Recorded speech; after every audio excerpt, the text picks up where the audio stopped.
occasion, I see how you getting down. You seem like the type of cat that kick a man when he down. Oh man, ayy, not too many loyal men around. Oh man, ayy, they just wanna see me in the ground. Oh man, ayy, on my P's and Q's when you around. Oh man, ayy, they don't wanna see me with the crown. Oh damn, got a lot of knives in my back, Say they with you, then they turn they back, I don't trust people like that. I don't trust how a lion turn into a rat.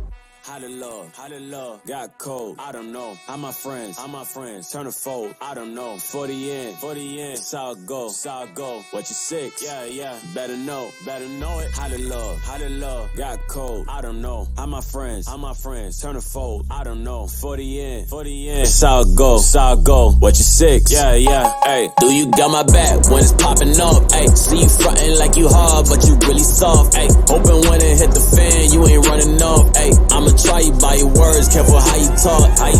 I see how you moving, never trust a fake friend. I surround myself with people that gon' ride to the end. Yeah, I can't mess with you if all you do is just pretend. Fake, I can't mess with people I can easily offend. Are you offended? Oh damn, wax cold, how to love, wax cold, ayy. Yeah, we was brothers, how you turn a soldier's soul, damn. Ayy, wax cold, how to love, wax cold, ayy. Yeah, we was brothers, now you turn against the fold. Yeah. How the love got cold, I don't know. How my friends turn to fold, I don't know. 40 in, it's how it go, What you sick? Yeah, better know it. How the love got cold, I don't know. How my friends turn to fold, I don't know. 40 in, it's how it go, What you sick? Yeah, better know it.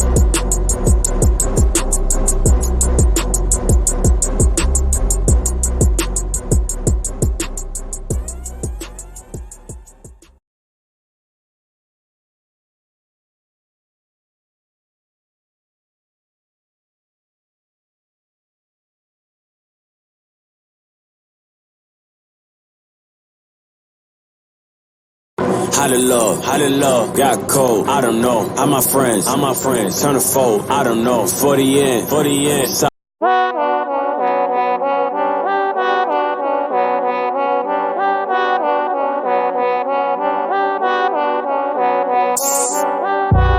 you really know about me? Dissing on my people and expect me to agree. Flip the script on you and now you wanna plead. I'ma show you power, I'ma show you who I be. Like a yeah, I'm the man. A level you can never understand. Aim's move at my command. I got the whole damn world in my hand. Feeling like a yeah, I'm the man. A level you can never understand. Aim's move at my command. I got the whole damn world in my hand. 180 degrees. Turn the tables on him, now he begging please. Sorry, ain't gonna do you much help. I got a whole lot of anger to appease. Now you on your knees. You was calling shots, making decrees. Murder my people cold-blooded in the streets. Remove the safety, ayy, squeeze. Thought I had your back. You ain't even know how to act. Tell them get ready for me, cause I'm coming with the force and I'm strapped. What you really know about me? Dissing on my people and expect me to agree. Flip the script on you and now you wanna plead. I'ma show you power, I'ma show you who I be. Like a yeah, I'm the man. A level you can never understand. Aim's move at my command. I got the whole damn world in my hand. Feeling like a yeah, I'm the man. A level you can never understand. Aim's move at my command. I got the whole damn world in my hand. All power, that's a fact. Rockin' all white, but I'm black. You see fire when I'm rolling in the wheels. Time's up when you see the sky crack. You don't know much about me. I made it all, everything you can see. I'm never one to play around. When I touch down, I'ma show you what it be. As far as I can see, there's nobody around that you can compare to me. As far as I can see, I don't see nobody that you can compare to me. What you really know about me? Dissing on my people and expect me to agree. Flip the script on you and now you wanna plead. I'ma show you power, I'ma show you who I be. Like a yeah, I'm the man. A level you can never understand. Aim's move at my command. I got the whole damn world in my hand. Feeling like a yeah, I'm the man. A level you can never understand. Aims move at my command. I got the whole damn world in my hand.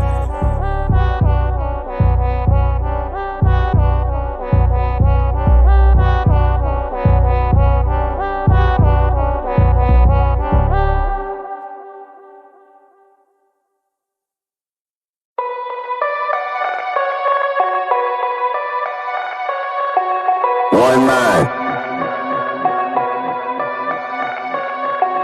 one spirit. One mind, one spirit, no limit. I see more and more men are becoming too imbalanced and leaning too damn far to their emotional side. We've been down for a long time, had a small disagreement, and now you burning bridges cause of pride. Anywhere you go, that stigma gonna follow you. These are character flaws and attributes you can't hide. Mark the one that's always starting problems with people. They really evil, they just came to deceive you and to divide. Try to stay away from the problems.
Watch a while, you see he never smiled.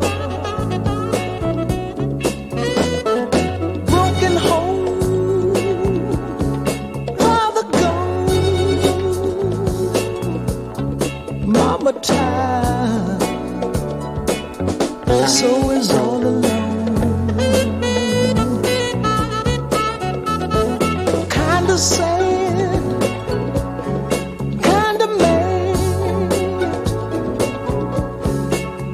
child, thinking he's been had. In the back of his mind he said, didn't have to be here. You didn't have to love for me while I was just a nothing child. Why couldn't they just let me be, let me be, let me be, let me be?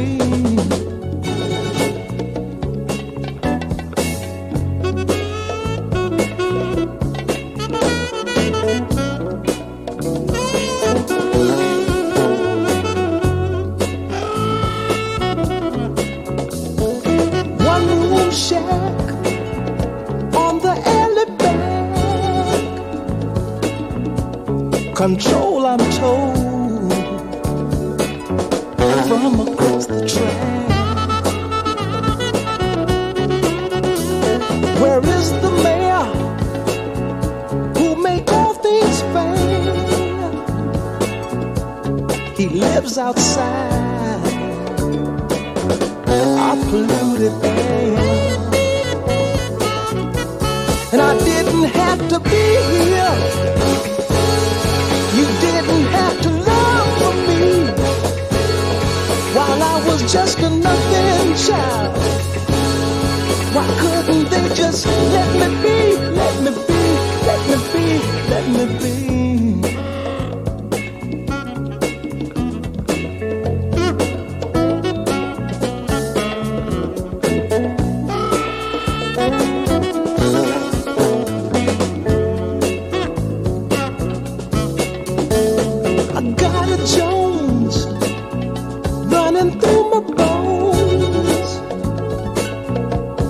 I'm sorry, son, but all your mind is gone.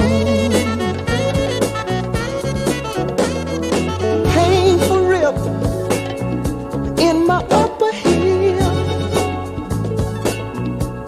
I guess it's time to take another trip. Don't care now what nobody say.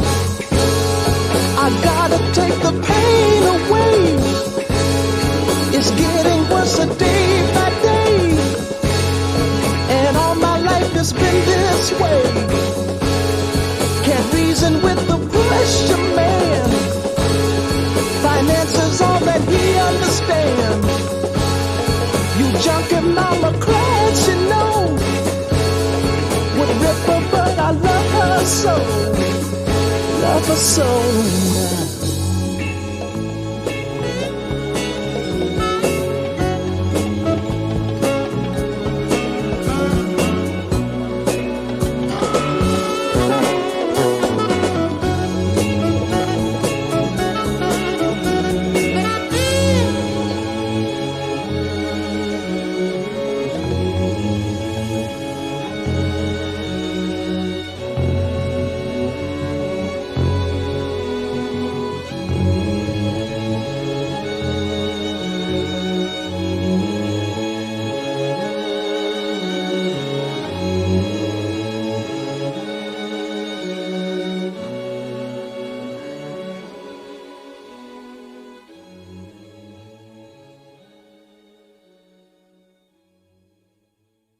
Confused, like, some people don't. Is this the Lionz Den? Somebody put good music.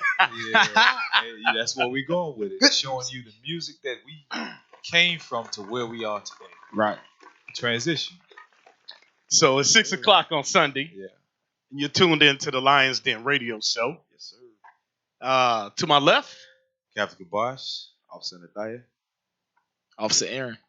And I'm Officer Kimuel. All praises to the Most High. Again, you are tuned into the Lionz Den, where our motto is, we do not ignore evil. We seek to expose it. All praises. All praises. Any way and how we can. Boom! Guess we had to do our own bond. Yeah, we do our own.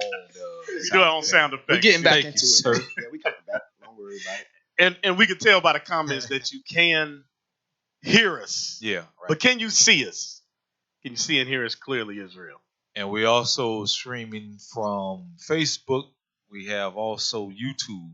So we want to make sure those channels are also clear. Right now we're looking at Periscope. So we can see Periscope is running good. Let's get some checks on YouTube and Facebook. We good on Facebook? YouTube? How about YouTube? We got you. Okay, we all running. All praises to the Most High. Hey, and don't forget, y'all can call in. We would like to hear from you. Maybe you know some music that we don't know. What's some of the music that you grew up on, knowing that they spoke about good, but now seeing the changes in the world, they only speak about evil? Now, we know that everything in the past, as far as music, wasn't always good, but it did have some type of common sense to it. Right. To where you ain't talking about Gucci gang, Gucci gang, Gucci gang, Gucci gang. Right. So, call in. Our number, if you can show them, tell them the number, sir. Our number is 407 545 4624. Once again, 407 545 4624. All right. All praises. So there wasn't always mumble rap. No, people actually spoke back then. They actually used vocabulary. Like, I don't think you can actually get past the next grade in school without actually, using proper vocabulary. Right. So you're saying the music actually meant something. The music had actually meaning to it, makes right? you run around talking about you. Like we got some videos. I don't want to say it. I'll just wait. People don't talk. We don't even text the same. Nobody uses real vocabulary no more, as you're going to see through the content that we got. Right. So we were playing a song that when the show started, and if you thought you was, thrown back into the 70s, you were for a minute. Okay. Curtis Mayfield, Little Child Running Wild. We're gonna go through some of the lyrics. All right. So that you understand the premise of the show. The show is titled Tuned out. And the reason for that is because throughout history, on this side of the earth, our people have been using music to sing about our oppression, our condition, in slavery times, how we use music to escape. You know, like with the Underground Railroad and escape from the plantation. Right. But like you say, now I don't even dare say that you could call it music. I'm not saying all of it, you know, but there's a lot of mumble rap. Isn't that what they call it? Right. You explain it. You young generation. What they call that? Millennials. You millennials explain what y'all listen to today Gosh, dog. before you repented. Oh, man. Honestly, I never listened to it. But my peers listen to what they call mumble rap. As in, you can just say whatever the hell comes to your mind. You don't put words together. There's no thought behind it. It's no lyrics. It's just mumbo jumbo. Mumble jumbo. The best way I can describe it. And even the music that does actually use words, none of it means anything. It's always the same exact thing. You got money, which is number one. Right. You got women, right? You got fornication. You got drugs, riches. It's all about the same exact thing. Every music that you play. Right. But none of the music is actually explaining or they're not vocalizing why they're in the situation that they're in. All right. Right. That's what we're trying to show you today. So we're gonna go through a little time period concerning music up until today. And what you're listening to today, you see Esau has made a concerted effort to make sure we are disconnected from our God. Because believe it or not, just like we're going to go through these lyrics, we're going to go through lyrics of some of the songs that we grew up on. Right. And we never really understood the message. We heard the beat. We heard the melody. We sung along. But did we really understand what it was saying? So we're going to read some of these lyrics to this song. It's called Little Child Running Wild. It says, little child running wild. Watch a while. You see he never smiles. Broken home, father gone, mama tired, so he's all alone. Stop. So this is singing about a condition. Right. Depression. This is singing about a condition that a lot of us are in today. A lot of our children are in today.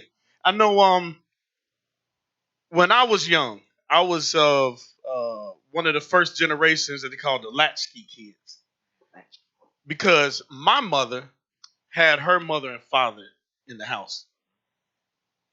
My father and my mother separated when I was young. So I had a lot of peers. They called us latchkey kids because we'd have a long shoestring. That's what our mothers used to use. They'd take a shoestring out of one of your shoes, put your key and through the loop, and they tie a knot, and you hung that around your neck, and it was around your neck all day. From the moment you left home to the moment you came home, that key was around your neck. And we would call latchkey kids because we were like one of the first generations of children that basically had to raise ourselves. Wow. So read that part again. It says, little child running wild. Watch a while. You see he never smiles. Broken home, father gone, mama tired, so he's all alone. Go ahead, Cap. I see you. So, Jump in on there. so you can all get a visual, and somebody just posted, what is this R. Kelly?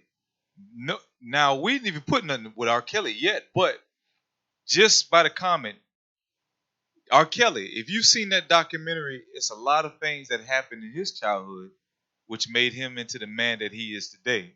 Now, not justifying anything that he did, but it is some curses that follow him. He was molested. He was molested several times, him and his brother, by women. So it created in him a lasciviousness spirit to where he was a victim. Now he liked to victimize other people to make himself feel better about himself. So he's going through a lot, and he's gonna be jailed for it. But what we're talking about now is what starts the every neighborhood community problems that we see. It's from the music that we listen to, the drugs that's in our community. All of these things lead up to the crime that's in our community. That's one. That's a topic we ain't even touched, but we got to get that. That's a good point with R. Kelly. It's the same thing, and you can see the music that he makes. His mind is not right, even when it comes to that. So I got a video to go along with this particular song, Curtis Mayfield, Little Child Running Wild. This is a video I posted on the Lionz group, if you can get it. This is Chief Keef. He's from Chicago. He was a rapper. I'm not sure if he's still rapping now, but he came out, I think, a couple years ago, and he was one that was known to run into the law constantly, to get into trouble repeatedly. From what I know, he relocated to somewhere else because they was gonna kill him in Chicago. He had to relocate. That's what I know a little bit about his history. He goes into it in this documentary. Right now, he's talking to a therapist, but we're gonna compare this video to the lyrics that we're reading. So, if you could play this video, start at give me a second. Give me a second. Start this video at 1 minute. Let's play into it, and I'll see if that's it. Sorry.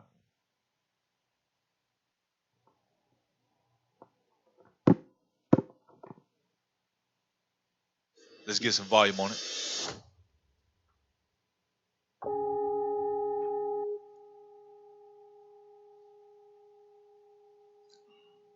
So your hometown is Chicago. Chicago. You still living there? I moved like 3 years ago. Where you live now? Tarzana, LA, California, Woodland Hills. So we left Chicago. Mm-hmm. What did we leave behind? Sickness. Sickness. Yeah, away from away from bad stuff. The bad that stuff. I used to be in, like, You used to get in trouble with the law? daily basis. Did you say daily? Uh-huh. So you were dodging them, or were you trying to get their attention? Dodging. Never try to get their attention. I just have a hunch. I don't know anything about your history that maybe Now pay attention to this when part. you were younger, you're still young, that you didn't get much attention. Yeah, I probably didn't get enough. I was, even younger. When I was growing up, they was like, I used to want to hang with my cousins, and then my big cousin was what I wanted to be. But, Yeah. he got killed. Oh. Yeah. And you lost a lot of friends to violence, huh? Uh-huh. Mention some of the names. Let's give them a space right now that you've lost to violence. My cousin, Bud, my brother, Cap, Capo, Marvin, OD, White, Platoon, Keita, Lil Mo. There's a lot of guys, even from the front. Was it MO? Even it was more. Yeah. Did you just feel that loss of your friends? Is that very uncomfortable? It's been felt. What did you do with those feelings? Take them and say, "Here, you want me to laugh this out? Oh. You want me to laugh, not cry, not, you want me to just laugh this out," and be like, "He want me to laugh, he want me to keep going and smile." Now, we're gonna stop it there. This video is quite long. It's like 10 minutes long. But as you go through this video, he started to ask him, now the things that you did, would you say that your emotions and everything that caused you to do the bad things that he just named, would you say is because you didn't have a father? He said it was yes. The answer was yes. And you see the many friends that he lost. He's young and he's naming all friends like it's a book. Like, yeah, I lost them, I lost my brother, lost them. He's seen a lot in his lifetime, and he also mentioned that he didn't have much attention when he was young. So his father was gone, and his mother looked after him. But again, sometimes women cannot raise young men. You need that father figure there to show that balance because they grow up with a lot of emotions, and a lot of times when they can't fully express themselves, this is when they end up shooting or end up in gangs. They don't know how to control their emotions, so they end up killing. They become violent. So this is what we're listening to in these lyrics, and this is what we see in our communities. Example with Chief Keef. Like I say, he's changing his life now. All praises for that. The best way he can. He's not doing what you used to hear about him on the news, but this is the type of community that we're in, especially in Chicago. This is what we know. This is what's in our neighborhoods. And what trigger these things? Music. This is how they talk about it, and this is how they actually keep it going. It's a curse. You know what? I'm glad. That's an excellent point, Cap. And I want to go back to the lyrics because even in the song, he expresses the pain, and that's what the therapist is trying to get Chief Keef to recognize and asking, how did you deal with that pain? Yeah. And a lot of times, how we deal with pain is violence towards others that look like us. Mm-hmm. Or put it in the music, talking about you want to shoot somebody, and right. Or what they have now in Chicago, drill music, talking about they call them ops. They got to ride on the ops, meaning your opponents or whatever they say. The game, it's like a game. Right. It's in music. They keep that crime going. Hey, what's heavy about that too? Like you said, when a man child, right, when he's raised by a woman, he don't know how to handle his emotions, right? Mm-hmm. So when you see him kill, when you see him fight, get angry, that's a man expressing himself emotionally as a woman would. Yeah. So that's the reason why the male presence is so heavy, because a man is going to show another man exactly how to deal with his emotions. Mm-hmm. All right. And like you said, the things, gun violence, all that stuff, that's women emotions through a male figure. All right. That's what we're seeing. So that's heavy that you said that. Hey, put those lyrics back up, Officer Daniel. Put those lyrics back up.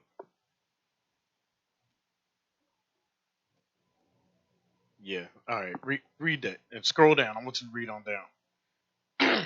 Right. Wait a minute. No. Go back up to the top.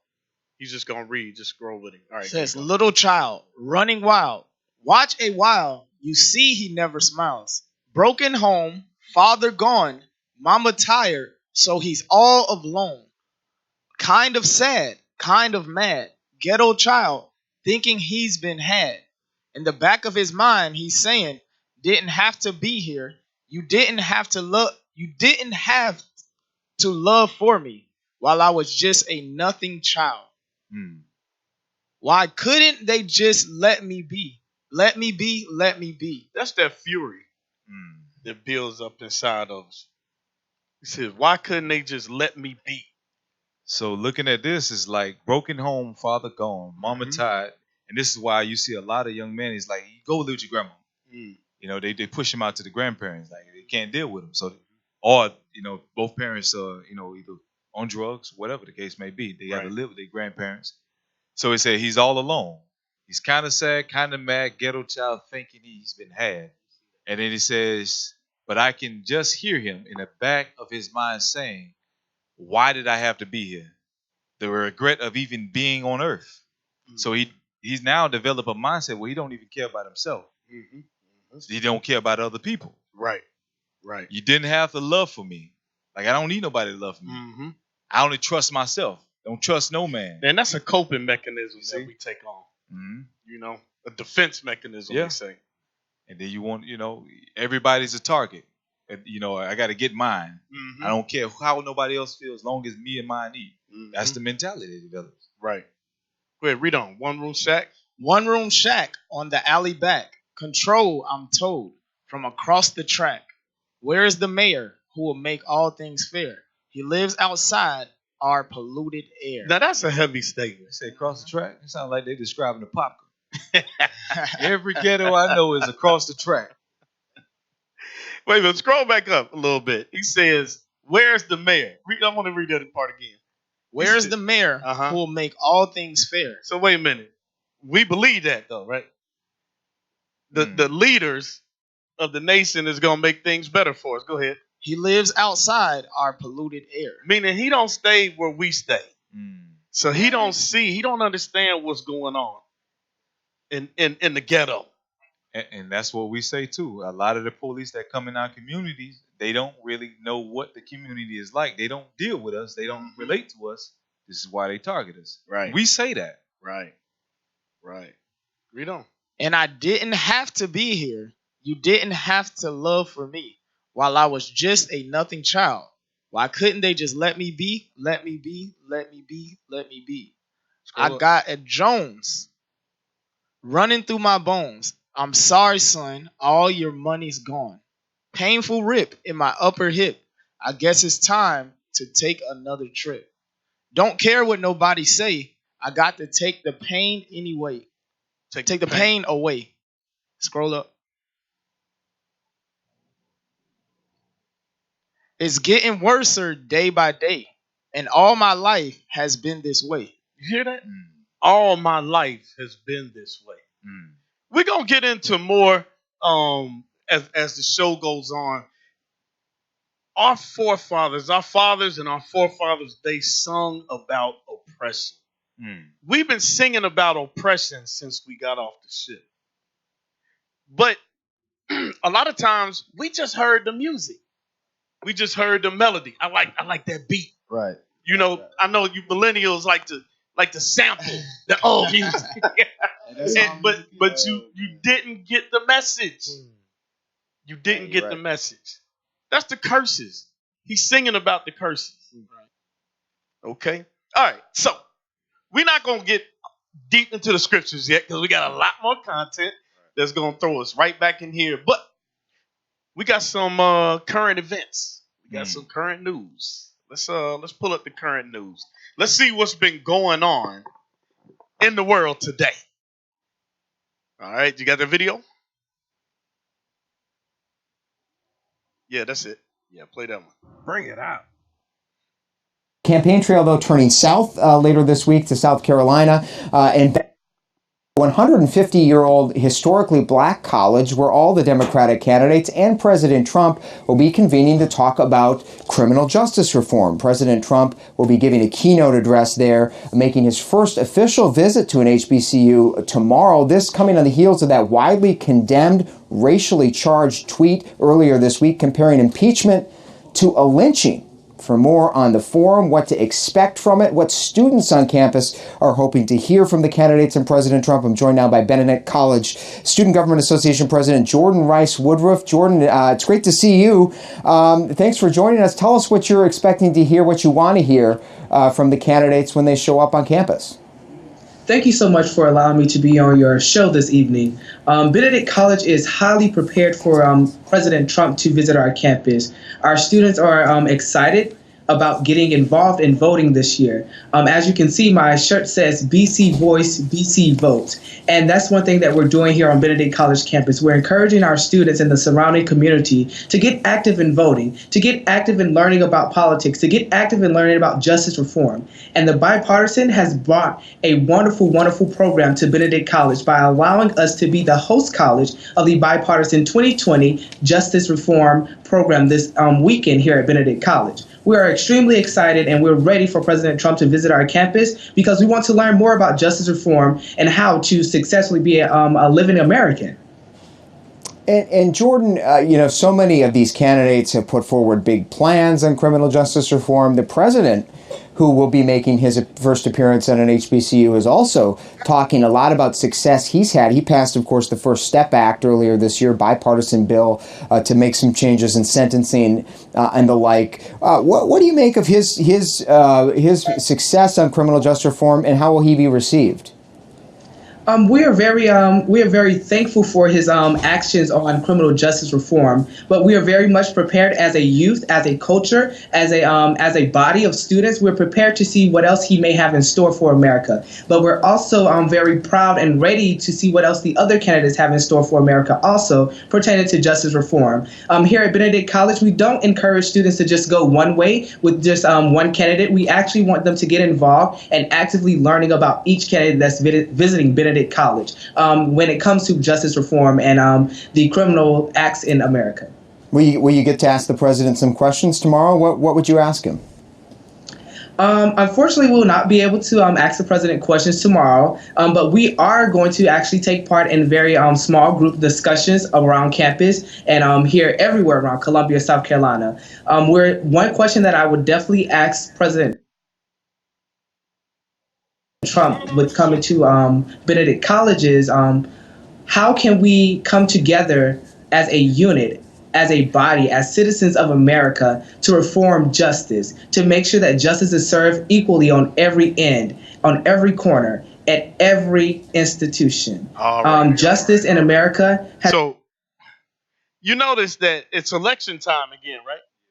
Now it's time for Trump to visit an HBCU. But wait a minute, didn't he accuse Hillary Clinton of the same thing? They only come around when they want your vote. Right. Bring it. Try Trump. Mayor gone. Live across town. So he's doing the same thing. Yeah. He's doing the same thing because they cut from the same cloth. The brother said, how we going to come together? This is why they go to the young folks. They get them all charged up to believe in America, to believe in the voting system, right. Disconnect them from their history. And they're so full of hope. Look, his eyes is just glowing. He's full of hope right now. We really can make America great again. Just ask that brother when America was great for us. Right. So, could I get Lamentations right quick? Quickly. Go ahead. Lamentations chapter 3, verse 1. All right. I'm going to show you why our people take pride in voting.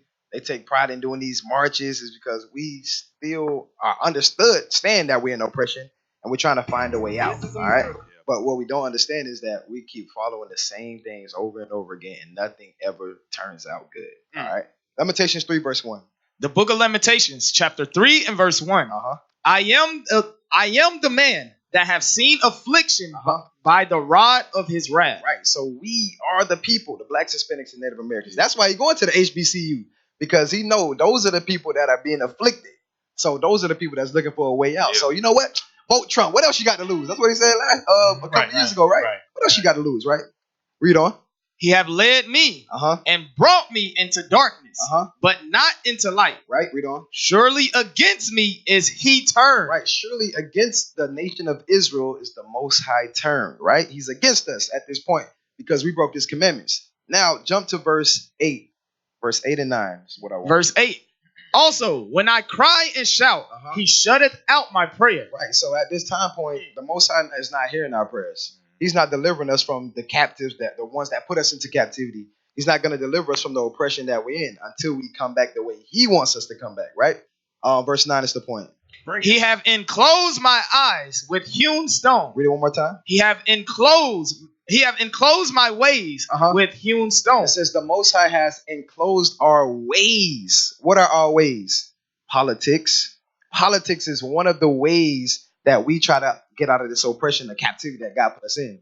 But it says he had enclosed our ways, right? Read on. With hewn stone. He have made my paths crooked. Made our paths crooked. So any way that we try to go outside of the way that the Most High God told us to get out of captivity is by keeping his commandments. He says he's going to put a hewn stone in front of it and he's going to make it crooked. Nothing else is going to work but come back to the Most High God. The examples that he used, he said, he have enclosed my ways with hewn stone. As you're reading this, I'm like, hewn stone. Right. A hewn stone is when you shape a rock the way you would like it. You hew it out.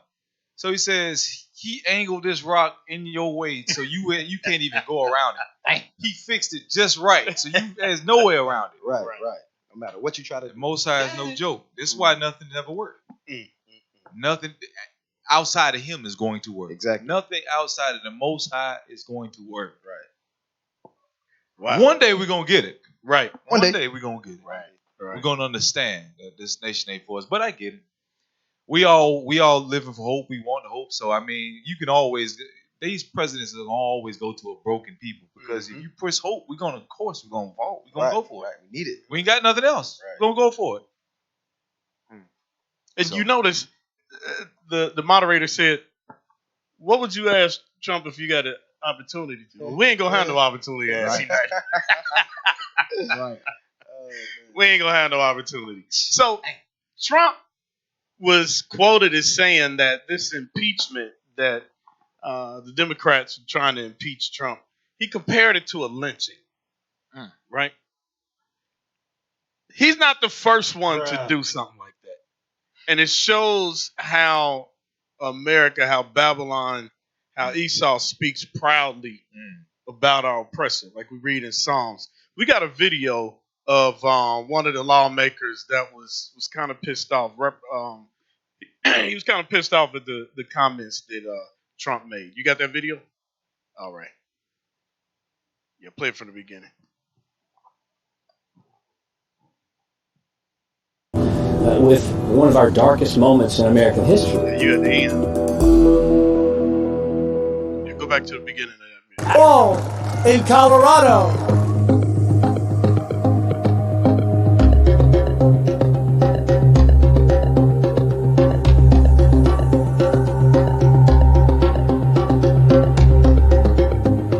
And we're building a wall on the border of New Mexico. And we're building a wall in Colorado.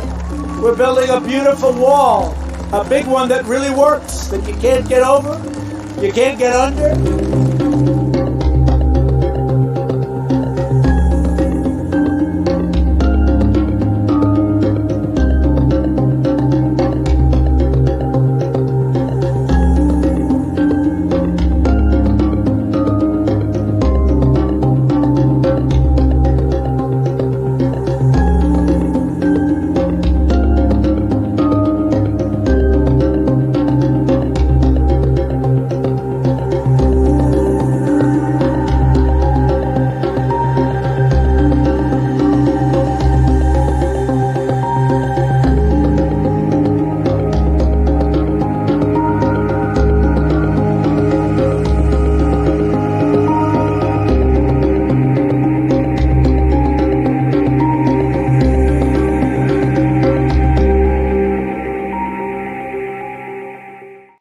The content that is most objectionable is based on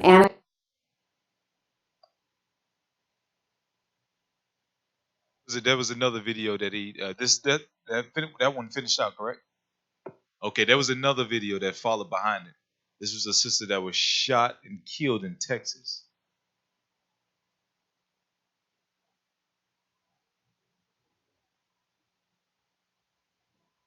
Again, right now we're going through the current events. We're gonna get back to the music topic, but of course we got to show you what's going on in the world that you all live in, that we live in today.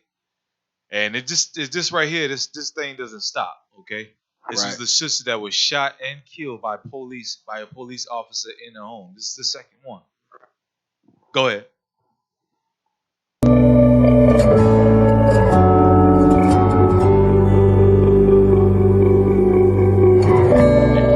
Texas, police officer shot and killed, and Tatiana.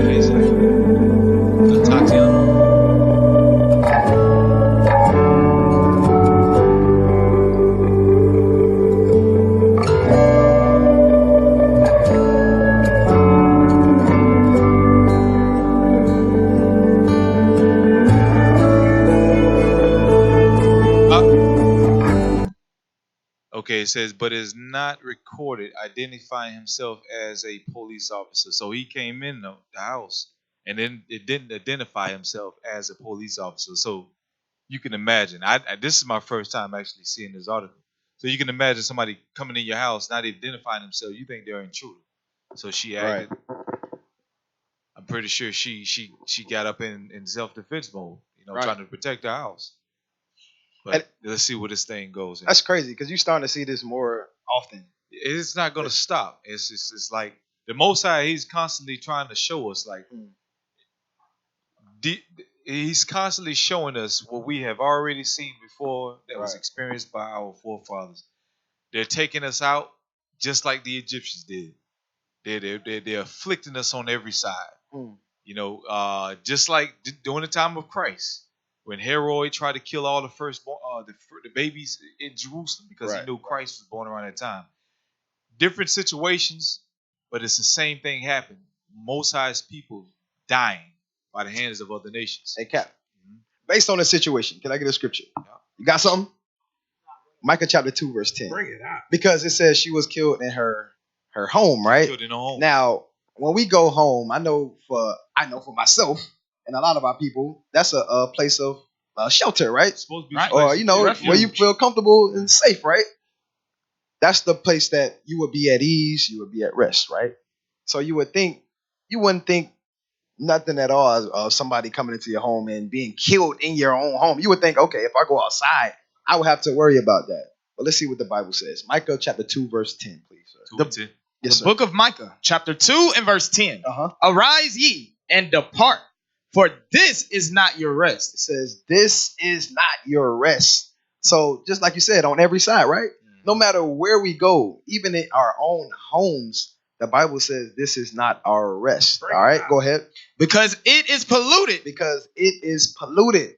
This land is full of evil. All right, even in the police system, it says this is not our rest. This place is polluted. Right, go ahead. It shall destroy you. It shall what? It shall destroy you. It shall destroy you. No matter where you go, no matter, you can't hide, you can't run. All right, our people have to understand that these things have to happen so that we'll look at the situation at hand and we'll say, why are these things happening? The Most High has to put it on our mind to make us wonder. You understand? So that we would start to seek Him. But these things are going to happen more and more often. They're going to continue to happen. Yeah, it's going to happen more and more. Hey, I want you to play the actual body cam. It's like a minute and 30 seconds. I want y'all to see this because they released that body cam footage. I think that's it right there. Yeah, just gotta play. Yeah. Play that.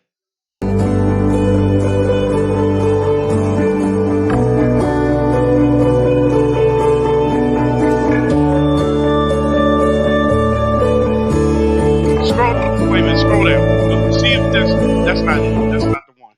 Go back out. Go back out. Scroll down. That's it right there. Play that one. Yep. Play that and blow that up for everybody.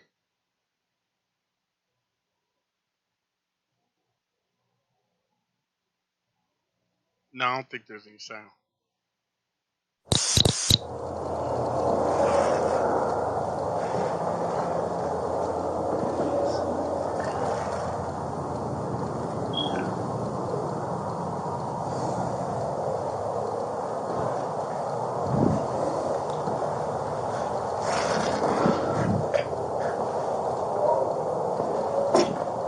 This is that thief in the night. He was explaining. Lord come for you as a thief in the night.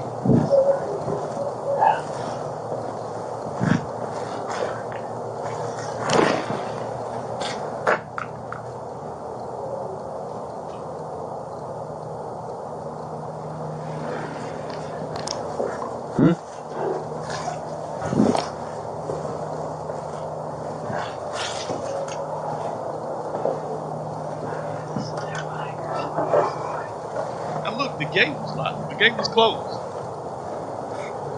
Now he's going in her backyard, right? Didn't knock on the door or nothing to let his presence be known. Put your hands up. Show me your hands. Wow. So the woman's in her own house. He yells, "Put your hands up," or "Show me your hands," while he's pulling the trigger. Wow. Now look at how this correlates. I want to grab a scripture real quick pertaining to literally all the videos that we watch, from the Trump campaign going to the HBCU all the way up to events like this. What the Lord said about it. Lamentations chapter 4 verse 17. Because this is exactly happening. This is the Bible. This is prophecy. This is what's going on and happening to our people today. It's just time for us to wake up and realize God already foretold this thing, and it's time for us to get on the same page with the Lord. So let's read it. The book of Lamentations, chapter 4 and verse 17. As for us, the so-called Black, Hispanic, Native Indians, you are the Israelites. As for us, read. Our eyes as yet fail for our vain help. That's going back into the HBCU video. Guess what? Trump comes, make an appearance, won't even talk. He'll give his speech, but he won't give us an opportunity to speak to him. Read on. In our watching, we have watched for a nation that could not save us. Now, when you look at all of these different things, just like you was bringing out, Austin and Thaya, all these different things to where we get shot down in the street. The brother just got killed in his house. Right. With the police are saying that she thought she was going into her residence. Now this is becoming a common theme. This is the point. Verse 18. The same nation that we watch for, how does the Lord describe them? Read. Verse 18. They hunt our... They what? They hunt. They what?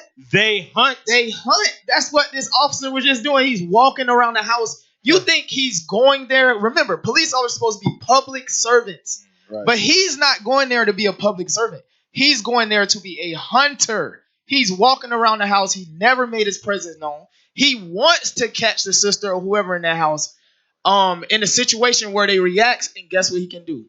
Finish his job. Kill his prey. Read on. They hunt our steps.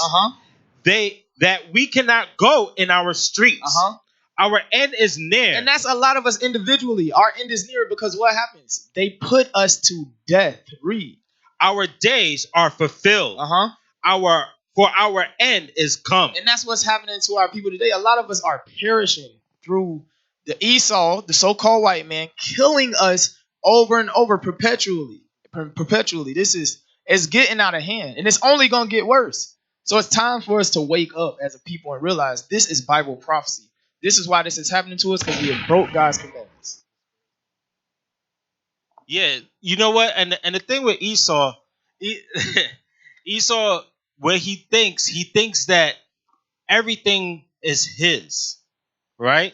So he will go into somebody's house and try to seem like he's defending his own house, right? He thinks everything, he owns everything, he dominates everything. That's his mindset. You understand? So it shouldn't really surprise us that after we seen with the last brother, what's his name, Botham Jean, it shouldn't really surprise us to see that he would actually go in the back of somebody's house and surprise you in your back window and tell you to put your hands up in your house. That's his mindset because he think that's his house. That's a sick man. Right. That was a brother that was asleep in the car. Remember that situation? Right. Brother was asleep in the car. He got shot. Dang. It's because in his mind, he thinks that he's already put in his mind that you are the criminal, right? Before he even approached you or seen the situation, he says, nah, them niggas right there, those are the criminals. So I got to approach this like I'm going after a criminal in your own house, right? But this is the spirit that Esau has. I just wanted to read that real quick. The book of Habakkuk, chapter 2, verse 4. Behold, his soul, which is lifted up, is not upright in him. His soul is not upright. Esau's mindset is not upright. He's not there to give us justice. That's why we read earlier that this is a nation that cannot save us. Because his soul is not upright. It's not there to benefit us. He's there to afflict us. That's the point of Esau. So we keep running to the same oppressor that's coming after us only for his own how you say it? Agenda. Not his agenda, but his purpose on this earth is to afflict the nation of Israel. Right. He is the sword that God created for us. So it shouldn't surprise us that when he does these things that, you know, man, why is he doing this? Because his soul is not upright. Right. He's not an upright person. That's not his mindset. You know what, Daniel? That's a heavy point. Get Psalms 17. Because there's something in that. I want you to read Psalms 17 and 13, and then we'll jump back up. The book of Psalms, chapter 17 and verse 13. Arise, O Lord, disappoint him, cast him down. Deliver my soul from the wicked, which is thy sword. Deliver my soul from the wicked. When you go to Malachi 1 and 4, it explains to you who the wicked is, Esau. Jump up to verse 8. The Read book 8 and 9. Psalms chapter 17 and verse 8. Keep me as the apple of thy eye. Of the eye. Hide me under the shadow of thy wings. From the wicked that oppress me. From my deadly enemies. From what? My deadly enemies. And we just saw an example of that.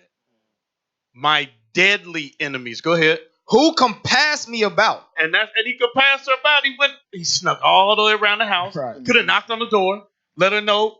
You got the badge. You got the gun. Right. And the irony is, the door was open. Right. He could have just walked through the door. Right. He purposely Right. went around the house as a hunter.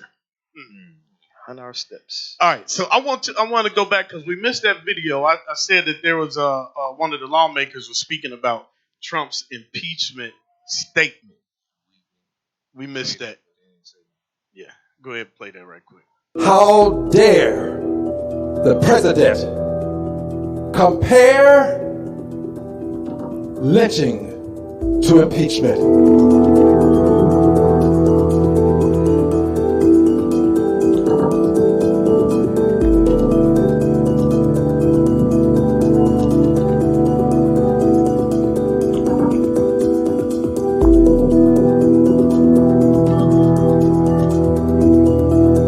Does he not know the history of lynching in this country? Does he not know that thousands of African Americans were lynched? Mob violence? Does he not know that this is the equivalent of murder? Thousands of African Americans were slaughtered during the lynching epidemic in this country for no reason other than the color of their skin.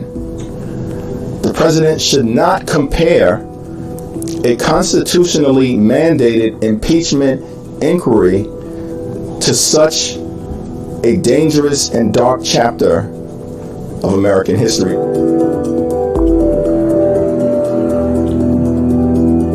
That's not the language I would use. So yeah, this is a lynching in every sense. This is un-American.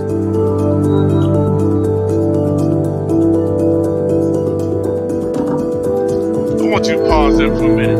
I want to see who caught that. He said this is a lynching in every way. This is un-American. Wow. And our young brother was waiting for Trump to give an answer of how we all gonna come together as Americans. Right. I don't think they see happening. So I guess lynching was in Zimbabwe. That's a Zimbabwe. What's it saying about it? We are not Americans in their eyes. Right. Because we're not Americans. We the Israelites. Right. But for him to say this is un-American, and you got to see the tone in which they say it just flows so freely off of them. Mm-hmm. You know this is at the forefront of their minds. When I see dark skin, I don't see you as a human, as a person. Right. Damn sure they don't see us as Americans. Trump don't amaze me no more. This man literally got up there and said how our forefathers tamed the whole country. Nope. Right. That right there is buried. Nobody talk about that no more. Right. And now he's talking about lynching.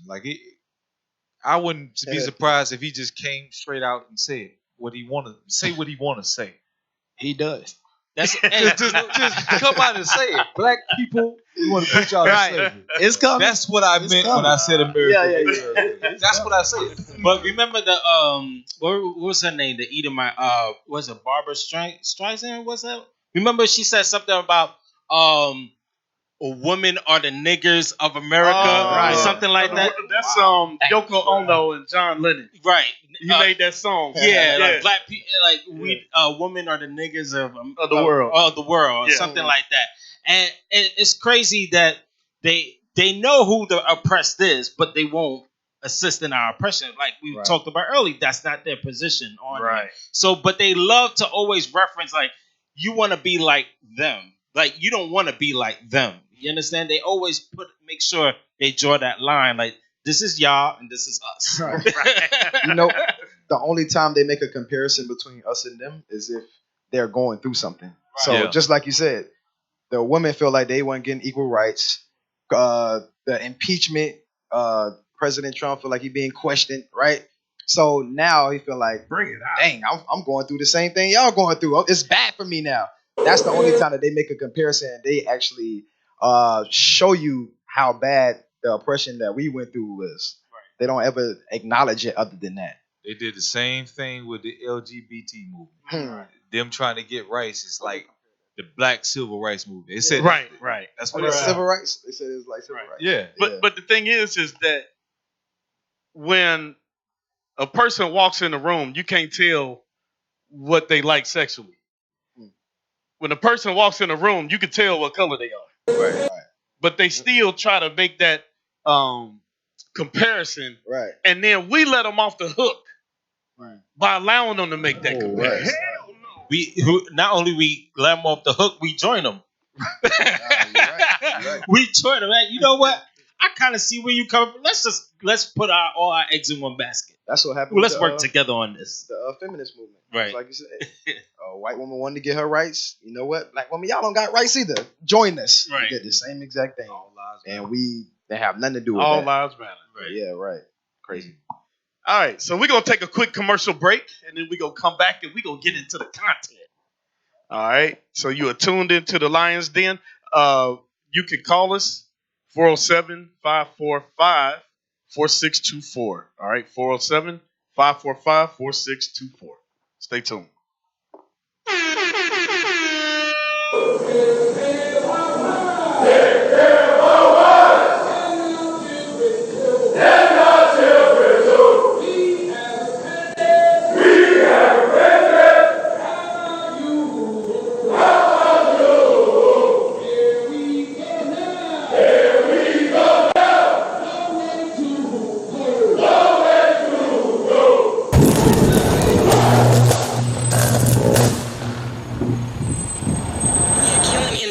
surpasses the death toll of many of these mass shootings combined and do not get the same coverage. And that's another issue that people are saying that when you came and you did this did not get any coverage in the main media.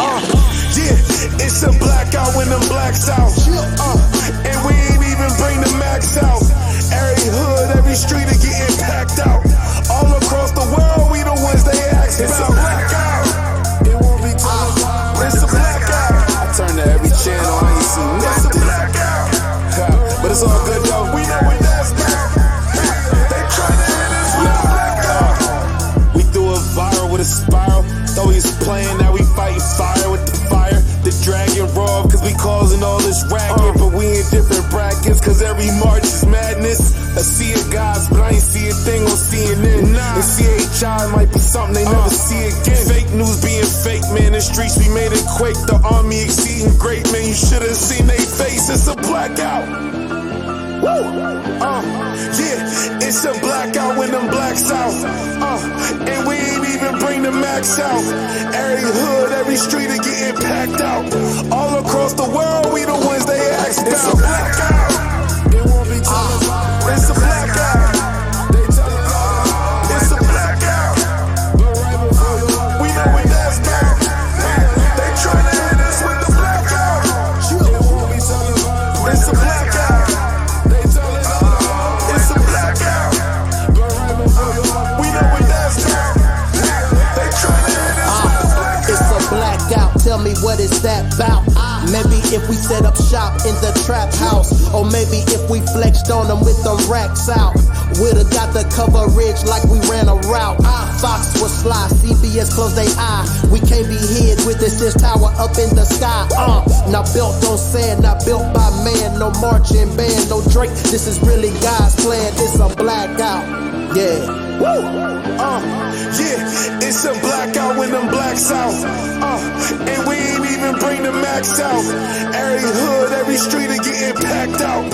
All across the world, we the ones they ask about. It's a blackout. It won't be televised. It's a blackout. They tell us it's a blackout. But right before we know what that's about. They tryna hit us with the blackout. It won't be televised. It's a blackout. They tell us it's a blackout. Let me get them one more time. We know what that's about. They tryna hit us with the blackout. We up next, we blessed, we the best. revolution will be streamed on the internet. Gotta wake up, Jacob, here to do nothing less. Princes of the power back, God in the flesh. This is man, this is God in complete control. Go to remote areas to try to reach the soul. Fake news being fake, man. The streets be made it quake. The army exceeding great, man. You should have seen they face. It's a blackout. Woo! Yeah, it's a blackout when them blacks out. And we ain't even bring the max out. Every hood, every street are getting packed out. All across the world, we the ones they asked about. It's a blackout. It won't be televised. It's a blackout. They tell us it's a blackout. But right before you, we know what that's about. They tryna hit us with the blackout. It won't be televised. It's a blackout. They tell us it's a blackout. But right before you, we know what that's about. They tryna hit us with the blackout. More about what you all were doing in Inglewood, in the city of Chicago, because I know you're based out of New York. So tell us more about what that whole display was about, and what is the Israel United in Christ? Well, Israel United in Christ is a faith-based organization uniting black men and women, Latin men and women, to the truth that they are part of the 12 tribes of the nation of Israel that the Bible speaks about.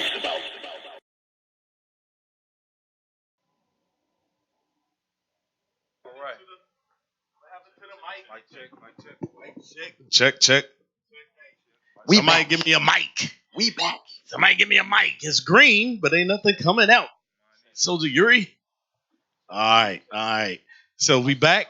Yeah. What happened? What happened, bro? You cut everybody off. Now we Brother got hatred. It's a blackout. Yes. It's a blackout. Dang. All right, welcome back to the Lionz Den radio show. Couple of just a little technical difficulty. Hey, that's what happens when the sound guy gets in the spirit and he start dancing behind the board. Hey, what was that? House party? You remember that scene at House Party? They kept bumping the DJ table.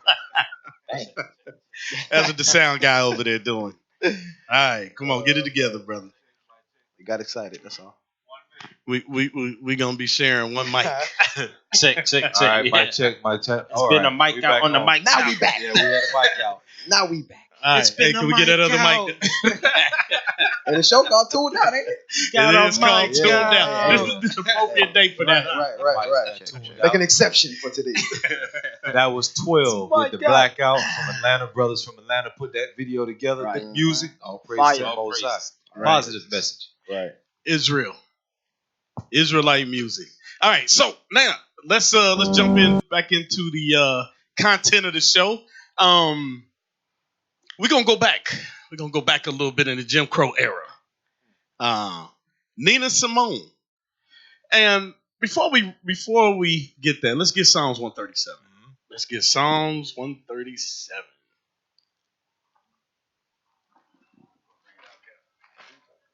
You got it. Bring it out. Yep. Book of Psalms, chapter 137 and verse 1. By the rivers of Babylon, there we sat down, yea, we wept, when we remembered Zion. We hanged our harps upon the willows in the midst thereof. For there they that carried us away captive required of us a song. And they that wasted us required of us mirth, saying, sing us one of the songs of Zion. Mm-hmm. How shall we sing the Lord's song in a strange land? So now it said, they that carried us away captive required of us a song. And they that wasted us required of us mirth, meaning laughter. So I want y'all to pay attention. We can already play this video from Nina Simone. It was live back in 1968. And I want you to pay attention to the audience. You ready? All right, let's play that. All right, pause it just for a second. Well, wait a minute. Let it come in, pan in a little bit more, zoom in a little bit more, and then I want you to pause it. Alabama All right, got stop. me shook. All right, so the black people are the musicians. Look at everybody around. Psalms 137. Right. Absolutely. All right. Now, go ahead, play it. Tennessee's made me lose my rest. Everybody knows about Mississippi, goddamn. Alabama's got me so upset. The whole world has made me lose my rest. Everybody knows about Mississippi, goddamn. Can't you see it? Can't you feel it? It's all in the air. I can't stand the pressure much longer. Somebody say a prayer. Alabama's got me so upset. Tennessee's made me lose my rest. Everybody knows about Mississippi, goddamn.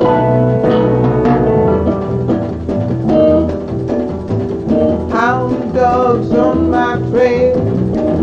School children sitting in jail. Like cat across my path. I think every day's gonna be my last. Lord, have mercy on this land of mine. We all gonna get it in due time. I don't belong here, I don't belong there. I've even stopped believing in prayer. Almost, but not quite. Don't tell me, I'll tell you.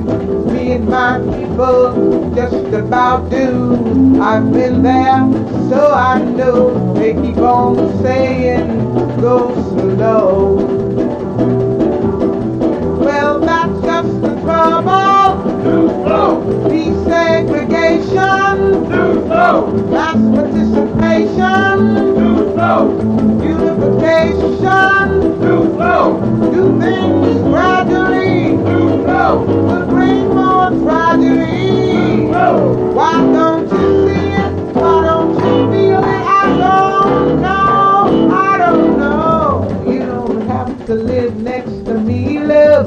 Just give me my equality, love. Everybody knows about Mississippi. Everybody knows about Alabama. Everybody knows about Mississippi.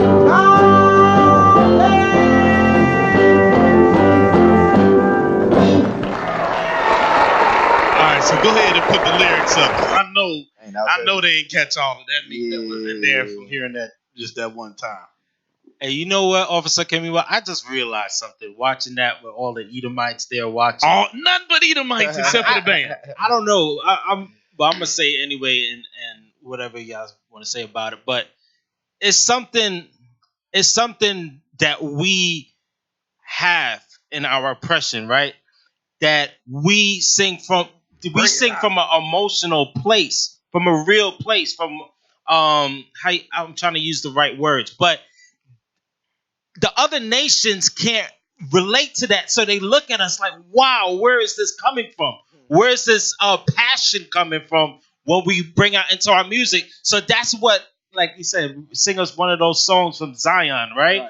Because they can't relate to what we're singing about the oppression, about singing about being free, singing about changes, right? Because they don't. Like, I don't get that. I'm in my own. Even in East India, they're like, oh, I'm in my own country. I don't know about real oppression. I've never been enslaved like you have. You understand? So they just have this. They just love watching it. Like it's entertaining for them. Absolutely. But you know what? Because it is entertainment. But it's one of those things where the term that I always hear for it is singing from the soul. Right. You see what I'm saying? That's what we do. We sing from the soul, and it's so captivating. It's like a good movie. It puts you in the shoes of that person. Right. You see what I'm saying? Because they never felt that oppression. So what they're saying is like, dang, I feel. You see what I'm saying? Like I feel. I can't really relate, but I feel her. You Right. See what I'm saying? I feel something like where this is coming from. Yeah. This is. And then I guess fast forward. Well, I'm jumping the gun. That'll be good. Okay, I got something here. This is just to kind of tie in. Could you read that real quick back in Psalms 137 and read verse 3? The book of Psalms. Matter of fact, read verse 2. The book of Psalms, chapter 137 and verse 2. We hanged our harps upon the willows in the midst thereof. We hung our harps thereof upon the willows upon the midst thereof. Meaning we put music down. Because like we said in prophecy within the spirit, it says, how can we sing the songs of Zion? We're not in our land. Right. So we hung up the harps. We couldn't sing no more the joyous songs because we was not in our land. We were not filled with joy. We were captives. So we hung up our harps upon the willows. This is what they call the weeping willow tree in America. These trees that lean over. They hang over sadly. This is the tree that it's referring to. And that tree is also called the Babylonian tree. What a coincidence, right? Bring it out. Read on. For there they that carried us away captive required of us a song. It says, and they that carried us captive required or commanded, demanded of us a song. Read. And they that wasted us required of us mirth. And they that wasted us, they required, demanded of us mirth. Be happy. Read. Saying, sing us one of the songs of Zion. And what was our response? And I'm going to get a little bit of this history. Read it. Verse 4. Yep. How shall we sing the Lord's song in a strange land? So what I got here is a book called The Black Holocaust for Beginners. It's by S.E. Anderson, right? I'm going to read a passage out. I'm going to read a couple passages out of it, maybe two of them. This is on page 135. This is one account. It says, you can hardly stand straight without feeling pain in your knees and back. While excuse me, read this for me, please, officer. Page 135. Mm-hmm. It says, you can hardly stand straight without feeling pain in your knees and back. Mm-hmm. Walking is a big effort after a few steps. Okay. Your voice is deeper, coarser. You don't know if it can ever sing again. You don't know if you ever want to sing. So these are the conditions. You say, we don't even know if we want to sing. Read. And then you remember the powers of Yaminya. Read. And Assume. Oh, how you can sing a praise song to those she gods. Okay, now again, in Africa, we picked up a lot of customs. So I wouldn't. It's not amazing that you would read something like this in this book, because when we were in Africa, we was there for hundreds of years. We was there for a very long time. But it was the point of it is saying that we used to sing. We got beautiful voices. You can tell. Look at the talent that you see amongst our community. We were singers. So in the conditions on the boat, it's like, how can we sing? We're beaten down. We're wasted. Read on. But now you are forced to stand. On deck since dawn, looking at a very strange coastline. Uh-huh. You are also forced to sing. You are also forced to do what? Sing and jiggle about as a few new, cleaner, and paler white men leer at you. Staring at you, demanding of you a song. And keep a happy countenance doing it. So the next page, we want to read some more on that. It's going to say the same thing. They're going to read this passage here. This is page 137. Now, it's described in the illustration. If you see it, it's slaves on the dock. They're being watched by slave masters with guns. We could take a picture and post it up for. You look closer at your brothers on deck. And they too are palm oiled down. Some are still able to stand in proud defiance. The reason why they want them palm oiled down, because they want them to look presentable when they got to shore so they can auction them off. So they kept their skin looking vibrant. They kept them oiled. Okay, read on. Some are able to stand in proud defiance, staring the white man in the eye. Mm-hmm. Others have become seasoned or are too weak and sick and in great pain and are bent over. Okay, that goes back to what we just read. And they that wasted us required of us mirth. Read on. Looking at the deck with shoulders bent and death in their eyes, shuffling and dragging their chains as they are whipped into a dance. As they are whipped into a dance. To show how sprightly they are. To show how sprightly they are. See, this is what they required of us, mirth. They wanted us to dance. Now we're just doing it, we're doing it for free. We doing it for that $1,000. They'll present something to a brother that never had nothing coming out of the ghettos. Look, you signed this contract, you signed this deal. It's a gold chain. What is it? What's some of the money they give you? Like, let's say 30, a couple $1,000. Brothers look at that like, man, I have never seen this. I lose this opportunity. I'm gonna miss. I can get my mama out the ghetto. Right. My father in here. I can be the man that she never had in her life. Right. What do I sign? And now you look at this brother's life. Now after that, they doing all kinds of stuff in Hollywood, touching on these men, defiling them, and then they get out with this destroyed mentality, and they push this music, talking about how they can degrade women, and no longer is about taking your mother out of the hood. It's about smoking and popping Molly. They destroy them. The gift destroyed the heart. All right. We can go on. All right, so let's read the lyrics to that, to what we just watched, the Nina Simone. You got that, Aaron? Yes, sir. It says, Mississippi Got Down by Nina Simone. Alabama's gotten me so upset. Tennessee made me lose my rest. And everybody knows about Mississippi Goddamn. Alabama's got me so upset. Tennessee made me lose my rest. And everybody knows about Mississippi Goddamn. Can you see it? Can't you see it? Can't you feel it? It's all in the air. I can't stand the pressure much longer. Somebody say a prayer. Alabama's got me so upset. Tennessee made me lose my rest. And everybody knows about Mississippi Goddamn. This is a show tune, but the show hasn't been written for it yet. Hound dogs on my trail. School children sitting in jail. Black cats cross my path. I think every day is going to be my last. Stop. Yeah. Hold on. Right. This is singing about oppression. This is the curses.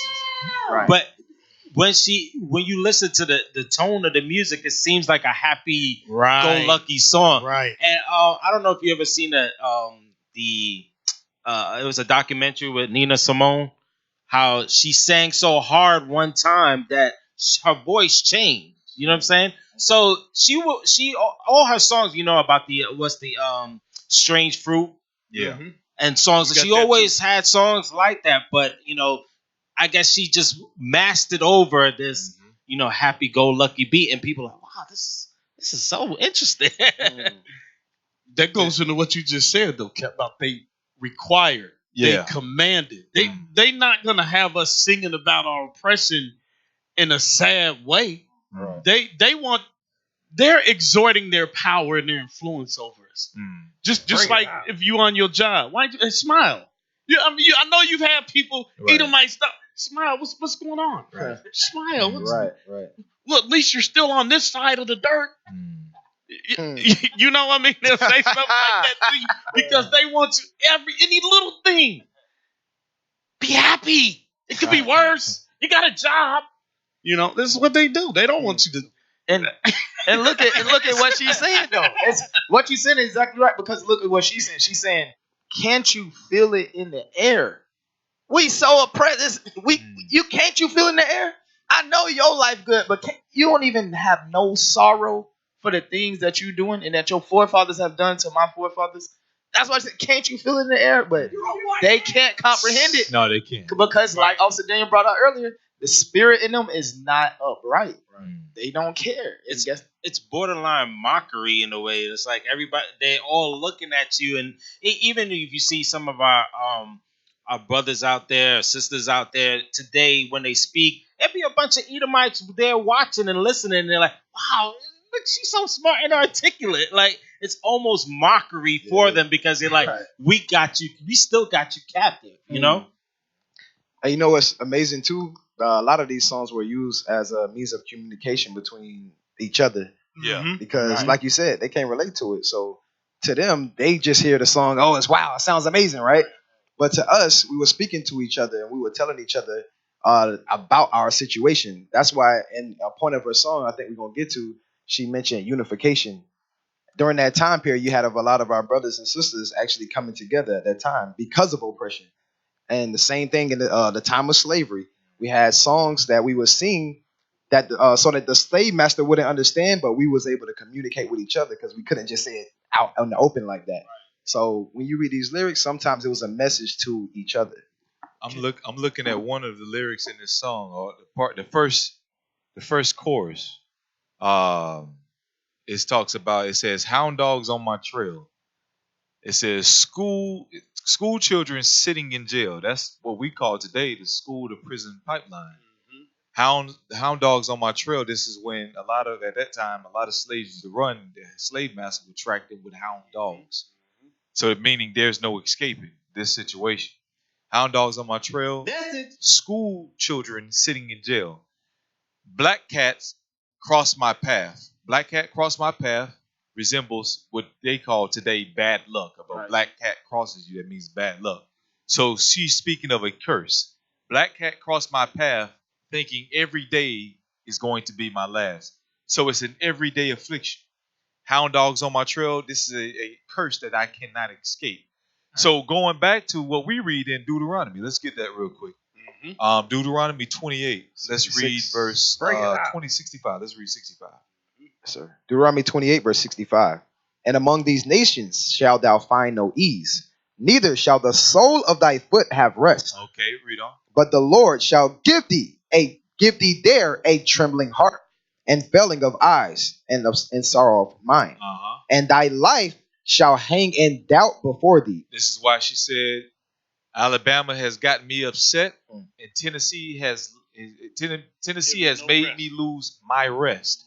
Okay, thou shalt have no rest for the sole of thy foot. Right? I mean, it says, for the sole of thy foot thou shalt have no rest, but the Lord will give thee there what? A trembling heart and a failing of eyes and sorrow of mind. Read on. And thy life shall hang in doubt before thee, and thou shalt fear day and night. And thou shalt fear day and night. And shall have none assurance of thy life. Read. In the morning thou shalt say, would God it were even. If God would it be even. Even means night. In the morning you'll say that. Even be night. Read. And at even thou shalt say, would God it were morning. So either morning or evening, you wouldn't be in a comfortable situation. That's that hedge that the Most High was describing. Your ways will be cut off with a hedge stone. We were going to find no ease in no situation. And again, it goes back to even our people that are rich today, like Oprah. She go way over there across seas and can't buy a purse that she can't afford. Say, no, you can't afford nothing here. What are you talking about? I got the money. No, you can't afford nothing in here. Bring it out. Because of who she is. Right. She was a Negro to them. You can't afford nothing there. Wherever you go, you're going to find no rest. You're going to wish it was morning, and when it's morning, you're going to wish it was night. That's why she says in this, every day like it's my last. Every day is in like it's my last, meaning you can't escape it. This is what she's expressing in that song. Our people know the truth without actually knowing it. Right. It's in their spirit. It's in our spirit. And that's what we're bringing out, that it's always been in our spirit. So what you're saying is she goes all the way over to Switzerland, and she's still in Mississippi. Still in Mississippi. That's a bomb drop. Can I get a scripture on that? Boom. Can I get a scripture on that? Boom. Exodus chapter 15, verse 1. Because yes, it literally has been always in our spirit. And the crazy thing about it is I'll make this statement right now. I'll say all of us, we have never heard really, really great music yet. And the reason why I say that is because this scripture is going to say it. Because think about it. If we make what we think is great music under oppression, because when you think about all the best songs, what do they have to do? They have to do with oppression or something evil happening to us, and we sing it from the soul, right? Well, what about when we actually joyously singing for our salvation? All praises. Let's get Exodus chapter 15, verse 1. 9. The book of Exodus chapter 15 and verse 9. 1. Then sang Moses and the children of Israel this song unto the Lord, and spake, saying, I will sing unto the Lord, for he had triumphed gloriously. The horse and his rider had he thrown into the sea. So this going into when the Egyptians was chasing us out of captivity. Remember, we was oppressed in Egypt. Now we leaving out. Now we can sing this glorious song. Read on. The Lord is my strength and song, and He is become my salvation. He is my God. Now, think about it. How much better and how much greater we could perform in sound when we know salvation is here. Like it's actually here. Not that it's coming. It's here. Right. And we sing to the Lord. You can only imagine. I'll use a sports analogy, for example. They say, if you feel good and you look good, you play good. Well, just imagine if you know salvation is here. You don't got to worry about no more oppression. And you want to sing to the Lord joyously. And you free from all of that. How you can actually sound. That's why I made the statement saying we have never really heard great music yet. Right. We're not going to hear it till we get the kingdom. But wait a minute. There was a time, and I'm going to show you what happened. David sung, and his wife got an attitude. Right. Oh, man. Forgot about that. All right. Go back up. Read it again. Start at the hound dogs. Hound dogs on my trail. School children sitting in jail. Black cat crossed my path. I think every day is going to be my last. Lord, have mercy on this land of mine. We're all going to get it in due time. I don't belong here. What? I don't belong here. There. Read it again. I don't belong here. I don't belong there.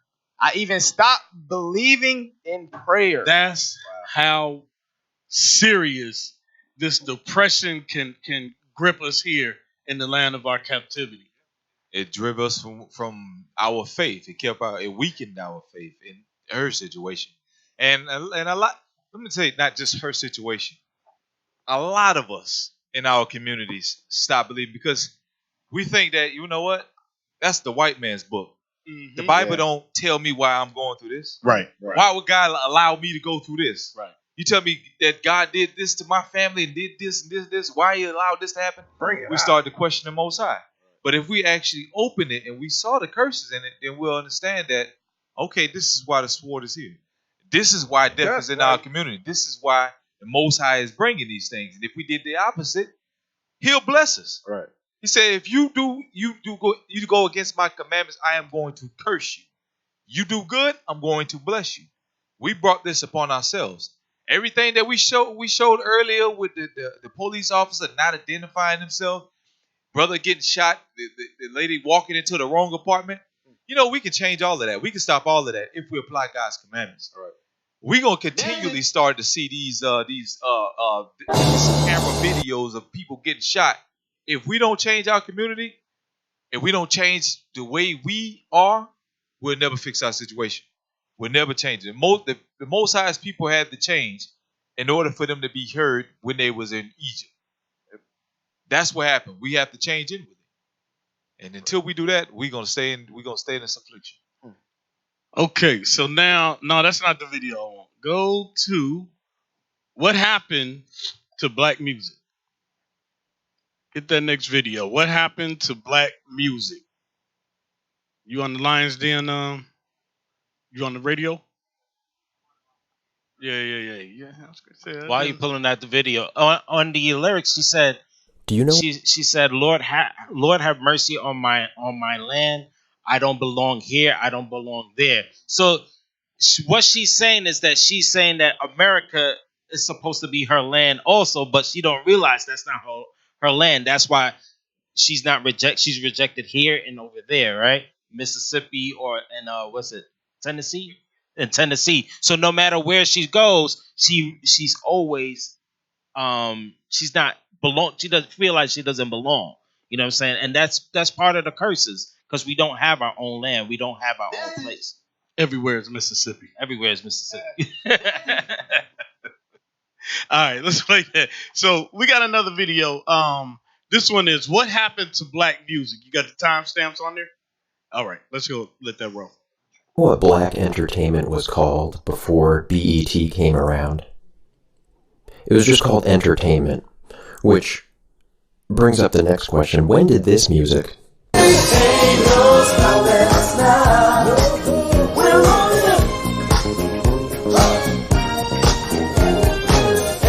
turn into this music?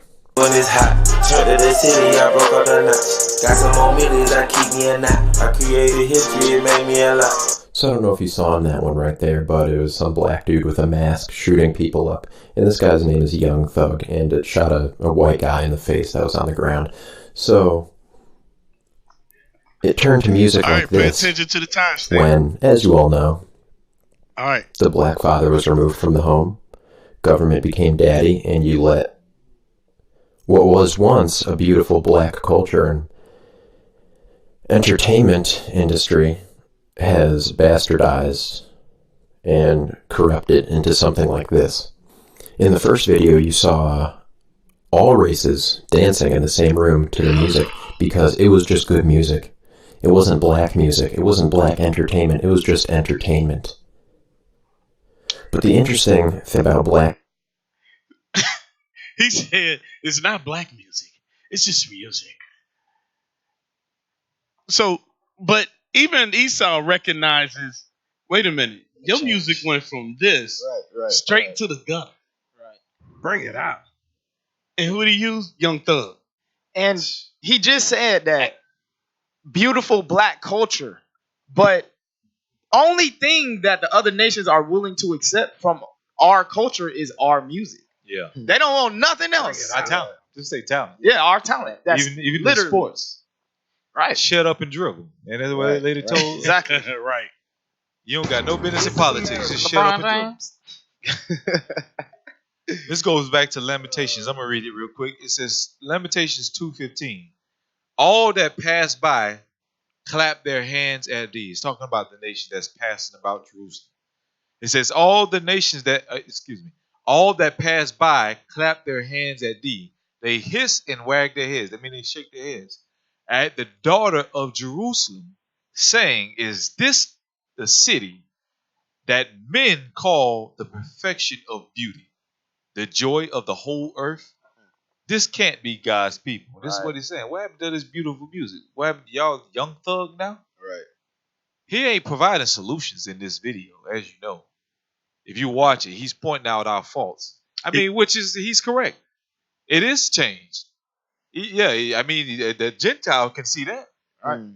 We should be able to see that. Right, right. Hey, pull up the lyrics I just sent you. You got the lyrics? Yeah, because pull it up.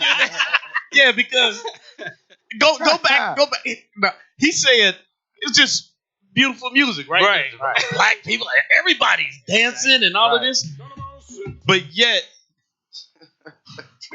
the lyrics is still a singing about our condition. Right. You don't see it. They don't see it. Right. It says, ain't no stopping us now. No stopping us now. We're on the move. Ain't no stopping us now. We've got the groove. There's been so many things that held us down, but now it looks like things are finally coming around. When was the white man held down over here in America? Right. Right? He's talking about it's music for all. Wow. When was the white man held down here in America? Go ahead, read on. It says, I know we've got a long, long way to go. And where we'll end up, I don't know. But we won't let nothing hold us back. We're putting ourselves together. We're polishing up our act. Go ahead. If you felt we've been held down before, I know you refuse to be held down.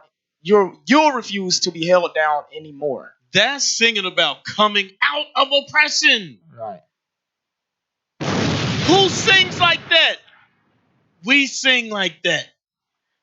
Hey, but you know that's back in slave times. You hear about capoeira and different things like that. We used to have this high up tempo music, but underneath was max oppression or messages to one another. Right. And here's proof of that we were sending messages to one another, but in a up tempo type of sound compared to today, which is deep and dark and violent and oppressed, and you know what I'm saying. So it was a message for our people for real. You know how look how he related to this. He related to this. Remember, he said, "Oh, this is just music back then." So he might want to raise on his job. He listened to this song. You see what I'm saying? This uplifts him. Okay, hold on. Let's go back to the video because it's more. It's more. Jump to the 131 mark. Okay. But the interesting spin that happened is that white guys today are altering the way they act and speak to sound more African American. And it's not just white guys doing this.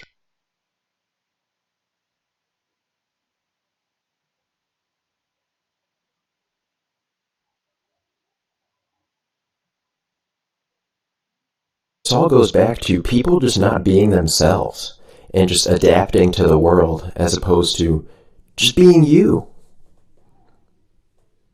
You know, there's people that at my job would act and speak a different way around me than the one black guy at the company. They would always black up their tone of voice when they spoke to him. To me, they would be like, "Oh, how are you doing? Good morning." Very white things to say, I guess. Not just decent things to say, but white things to say. And as soon as they went to talk to the black guy, they'd be like, "What up? What up, man?" And like they would turn on the black. Like one Puerto Rican at my job would be extremely white and cordial to me, speak proper English, but then he'll go all hood with the black guy. Sometimes they get onto tirades and sentences where I don't even understand what they're saying. Like, shit, man, yeah, when I was about to like, oh, Shawty was trying to... It gets into a jumbled mess. And there are white guys I know, too, in my personal life, not just work, that say, like, "Oh, bro, I'm sauced," or, "Oh, that dude's the unit, man." And they use these words that only appear in, like, viral rap videos and stuff. Who says sauced when you've been drinking too much? That's what it meant, in case you didn't know.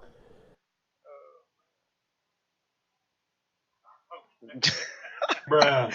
All right. So when he said, and you know that's true. You know that's true on the job, right? You'd have been on the job before, and you talking to one of your brothers, and then Esau come. You know, you change your voice. You don't talk the same way. Right. Yeah, what's up, Esau? Oh, yes, yes, sir. Esau. Yeah, we were over here just doing our work. Hey, that's happened to me multiple times at work as well. That's happened to me a lot. And he said, now pay attention to what he said. The one black guy and the one Spanish guy. So you know where he works, they feel they quota with one. So he must work where they wearing collared shirts. Right. But think about this. Really, it's a sign of disrespect and mockery right to your face. Because why can't you show me the same respect that you would speak to your peer? You say hello, good morning to him. Why? What up, man? You see what I'm saying? Like that's belittlement. Literally, that's belittlement, and we don't even. Yeah. Yes. How are you? Hey, yeah, man. Like I was saying, bro. Right. Yeah, for real though. Right. I used to hate my mom used to do that. She used to talk to her family members, all normal, whatnot, and then get a phone call for an interview. Yeah, how you doing? It's all proper. Everything is just I've been totally expecting different. your call. Yeah, exactly. Yes. They're all fake. It's crazy. So now, once you pull that next video up, because it's gonna show what he was explaining about his peers. All right, the white people, his peers. Play that to what are you, like 131, 125? All right, play that from the beginning to 125. If you close your eyes, you might just think this teenager grew up on the inner city streets. But he didn't. Kyle Jones is from one of the most exclusive suburbs outside of Boston, Newton, Massachusetts. I don't want you to see me as I'm trying to be black, or I'm trying to be like too hard, or like I'm a white kid trying to be. I just want you to look at me as me. West side. Just like Kyle, millions of white suburban kids have adopted black urban culture as their own, even though the closest most have gotten to inner city life is watching the movie Boys in the Hood. All right, pause. Whoa. Alrighty then. He said that's the closest they got to the hood. Is watching the hood movie. Wow. Dang. All right, go ahead. Down enough for black people to like want to be like us and like just want to be cool with us. That's why they try to like learn our music, dress like us. But do these kids want to be black? It's what I am. I can relate to it. I know exactly what they're saying. It's just what it is. What it is upsetting suburban parents all over the country. I think it's ridiculous. And angering black teenagers. When a white person comes up to me and acts like that with me, like they can rap better than me or they're more hardcore than me, the thing that I'm going to think of is that they think that they're more black than me. Even though it's stereotypical, I'm going to say this person thinks they're more black than I am and they're white. And that makes me extremely upset. If they're kind of overdoing them, like, could you like calm down a little? You're not black, so just chill with that. And that's what I say because it kind of gets annoying after a while. I am hip-hop. That's what most white... Wow. So now, wait a minute. I think you brought that out in Micah earlier, right? They try to steal everything. Right? They try to steal everything. But the other part of it too is that remember they created that situation for us to be in to act that way. You understand? Right. So in their, I'm just talking, but in their mind they're probably like, you know what? I want to see what it's like. What does that feel like? You know, they're just testing it out like a science project. Let me see. Right. Let me see what it's like to pretend to be a hood dude. Right. But guess what? All them hats turn to the side and to the back when they on the golf course with dad. I bet you that thing facing forward. He turned like a white man. Hey, he changed his voice too. Yeah, dad, I'm all. Right. You snap out that hippity hop. Hey, you know what? Experiment you doing? What's heavy about what you just said too is about the Edomite that was upset about our music being at one point and then to how it is now. Like Cap stated, the only reason he was mad is because he seen a black guy shooting a white guy in the face on the video. That's the only reason why he said it, because that's the only video he used. But the same way that they use that, right? They force that music upon our people as well, because who's behind the music industry? Right. It's his people that's forcing that music upon us in our community. Exactly. Yep. So he's upset about something that his own people are doing. They don't want that crazy. Set up that situation for us so that Exactly. we could be able to, and they pay us to do it. You know Right, what I'm saying? It's right. not like we make that music willingly. You know what I'm saying? They're like, hey, this is the way out. I could get $1 million if I say I killed 15 people. You know what I'm saying? right. Even if it's not true, but they will pay me if I make it sound good. You Right. understand? So, I can understand why our brothers will take that route. You know what I'm saying? Because they're in a bad situation. So, I'm going to get $1 million for foolishness. I actually was gonna say that earlier. On what Austin thought he was saying, what he's saying. Rap really is just a defense mechanism for our young brothers. That's what it is. It's a defense mechanism, and we adapt to it. We find a way out. That's the way we can express ourselves. It's just defense. That's it. Hey, we did a show about a year ago how all the nations want to be like us. Like every nation is rapping now. All the people want to be like us until it comes time for judgment. Don't nobody want to get Rodney King. Don't want to be like us though. But want to act like us. Don't nobody want to get the beat down. Don't nobody want to get shot through the window by the cops in half a second after being told to put your hands up.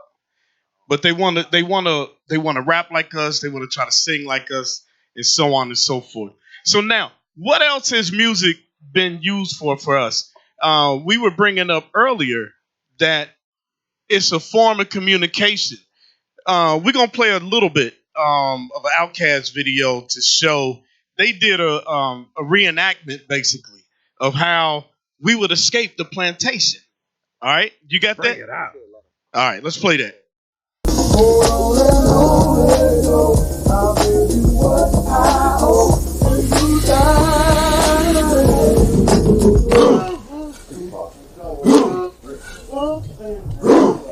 Mama, can't you see? Mama, can't you see? What these folk done did to me? What these folk done did to me? I now on the count of three. Lord, it's time to get free. 2, 3.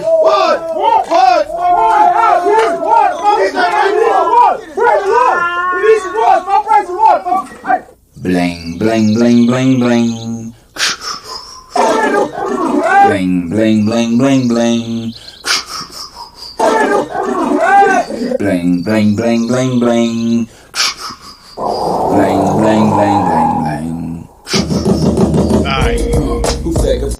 So that was one of those. What he did was in the escape, they were singing, "Mama, Mama, can't you see what these folks that did to me?" Right now, on the count of 3, it's time to get free. So they, just like in the Negro spirituals or in the Underground Railroad, how there were songs that were sung to give us direction. Now, we actually have, no, don't go to the video. Go to what was posted right underneath the timestamp and pull that up. That's some of the Underground Railroad lyrics. Pull that up. Yeah, close that out. Nope. Go right underneath the timestamp of that. There you go. Yeah, blow that up. All right. You see that? Pathways to Freedom, Maryland and the Underground Railroad. You got that? Because many slaves knew the secret meanings of these songs. They could be used to signal many things. For example, Harriet Tubman used the song "Wade in the Water" to tell escaping slaves to get off the trail and into the water to make sure the dog slave catchers used couldn't sniff out their trail. People walking through water did not leave a scent trail that dogs could follow. Course, wade in the water. Wade in the water, children. Wade in the water. God's gonna trouble the water. Who are those children all dressed in red? God's gonna trouble the water. Must be the ones that Moses led. God's gonna trouble the water. Who are the children dressed in white? God's gonna trouble the water. Must be the ones of the Israelites. God's gonna trouble the water. Who are the children all dressed in blue? God's gonna trouble the water. Must be the ones that made it through. God's gonna trouble the water. So that is heavy. Because this was a form of us being able to escape and escape persecution. You got something on that, officer? Hey, officer, I want you to look at it too. You see where it says, "Who are those children all dressed in red? Who are those children all dressed in white? Who are those children all dressed in blue?" That's talking about America. Right. So it's telling you that the Israelites are the people in America. That was slaves that's in America. So right there in that song, it's telling you who the Israelites are today. That's crazy. It's heavy. All right, go down to the next one. It says, "Steal away, steal away, steal away to Jesus. Steal away home. I ain't got long to stay here. My Lord calls me. He calls me by the thunder. The trumpet sounds it in my soul. I ain't got too long to stay here. My Lord calls me. He calls me by the lightning. The trumpet sounds it in my soul. I ain't got too long to stay here." All right, and we got one more that we all familiar with. Right? It says, "Swing low, sweet chariot, coming forward to carry me home. Swing low, sweet chariot, coming forward to carry me home. I looked over Jordan, and what did I see? Coming forward to carry me home. A band of angels coming after me, coming forward to carry me home. If you get there before I do, coming forward to carry me home, tell all my friends that I'm coming too, coming forward to carry me home."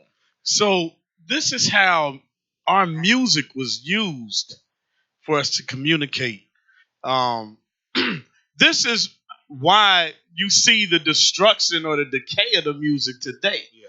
Because Esau, just like with the Takashi, he's not the first one, but just being in the latest one, how they would break down or make him break down all the lyrics of the song. What does this mean? Right. What does that mean? To decode the music. Right. Because of what's happened prior. Damn.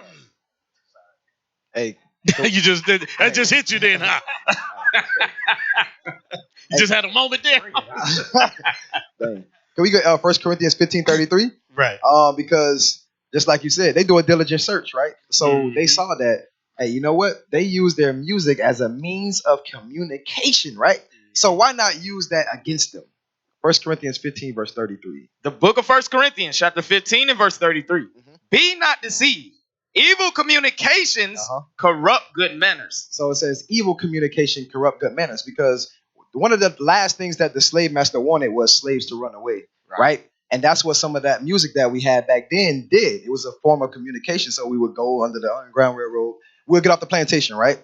But nowadays, they use that against us, and they use that to corrupt our manners. Because, like you said, a lot of our brothers are in single-parent households. They already act out in a certain manner, so they use that evil music to enhance those behaviors. So we see that they use that against us now with the evil music that they promote. And I ain't gonna lie, before we even did this show, I never really thought about it, but music literally is in everything. You cannot watch a movie, you cannot watch a show, you cannot watch a commercial, you cannot watch nothing without music. You get in the car to go to work, what you listening to?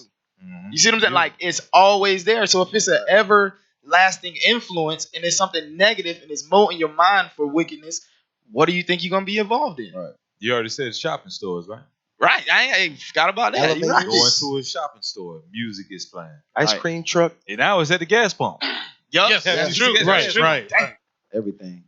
You know, thanks to Wawa and Racetrack. They keep you in the store, yeah. Hey, play the music, keep you in the store. Dang, yeah, you about to walk out, you hear your song.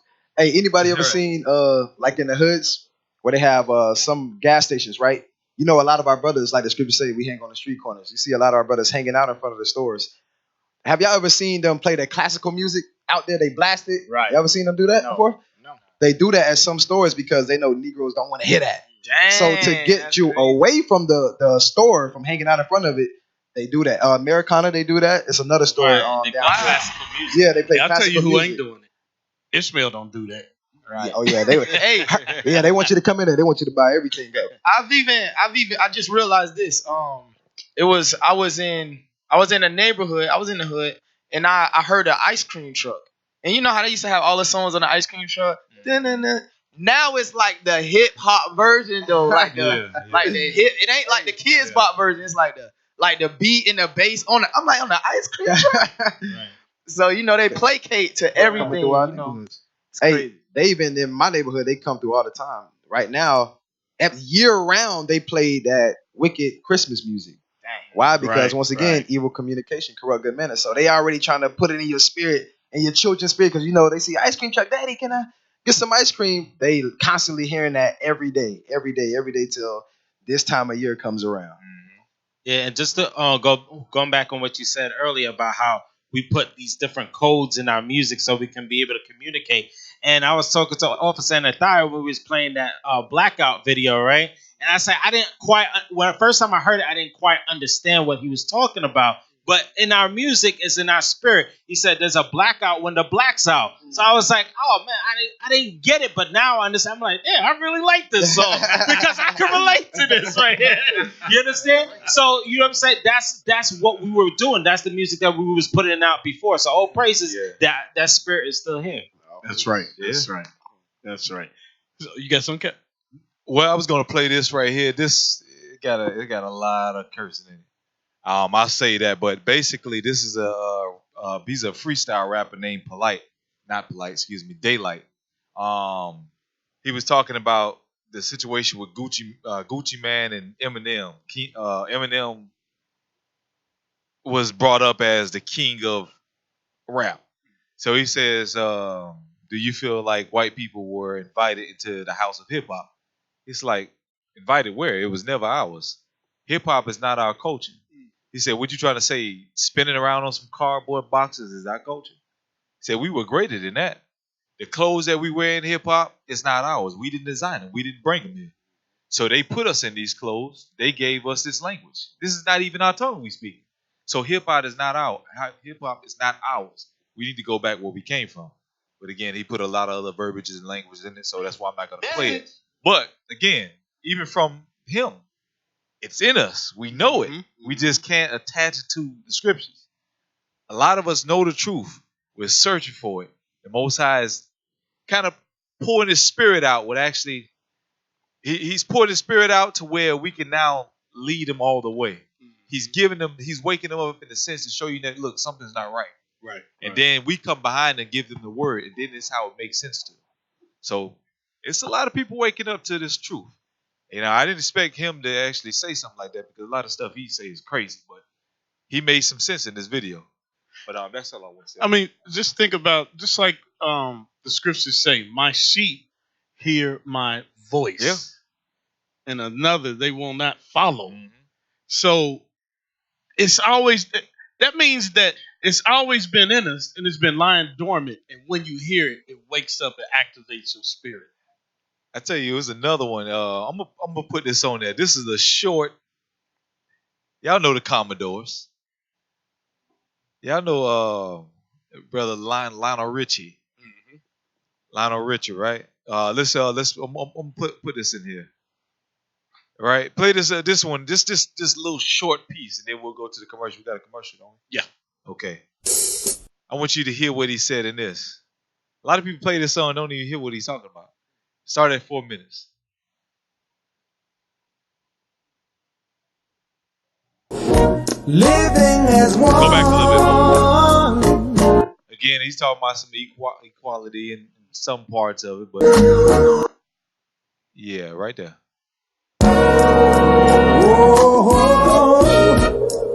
I wish the world were truly happy, living as one. I wish the world they call freedom someday would come, someday would come.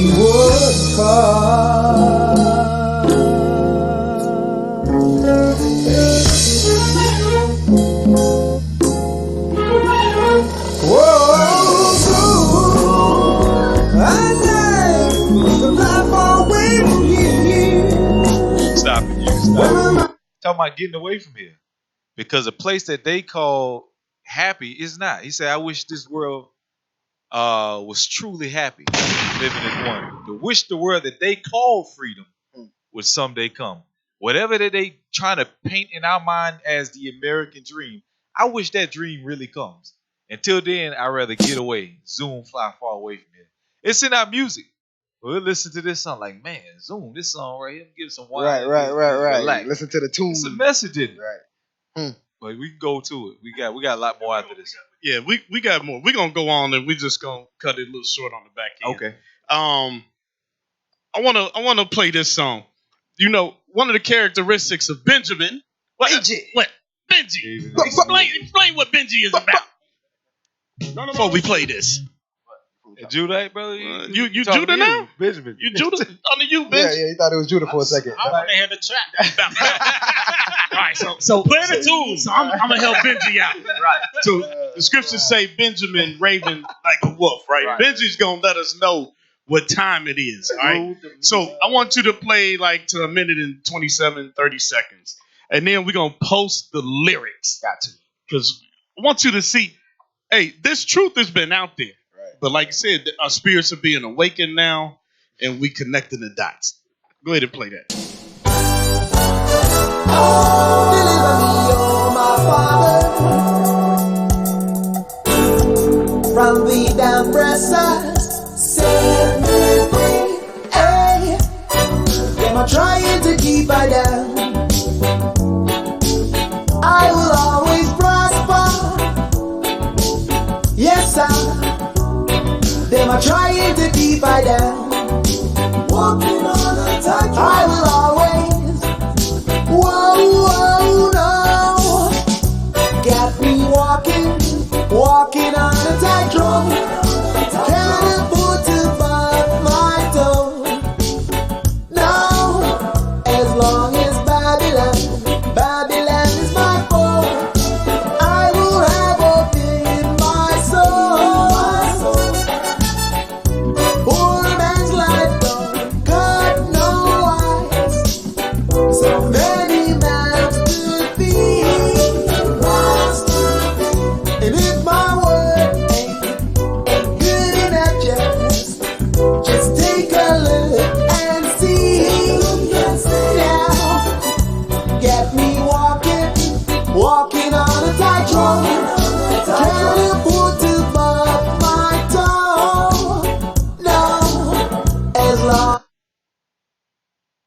Okay, all right. Go ahead. Now I want you to post the lyrics.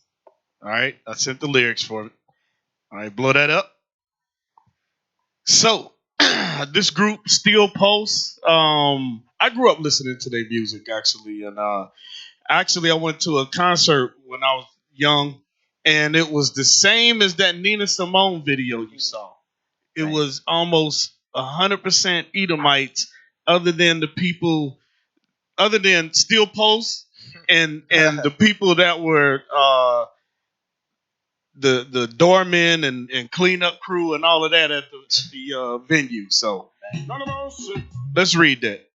It says, Tightrope by Still Pulse. Deliver me, oh my Father, from the down pressers, set me free.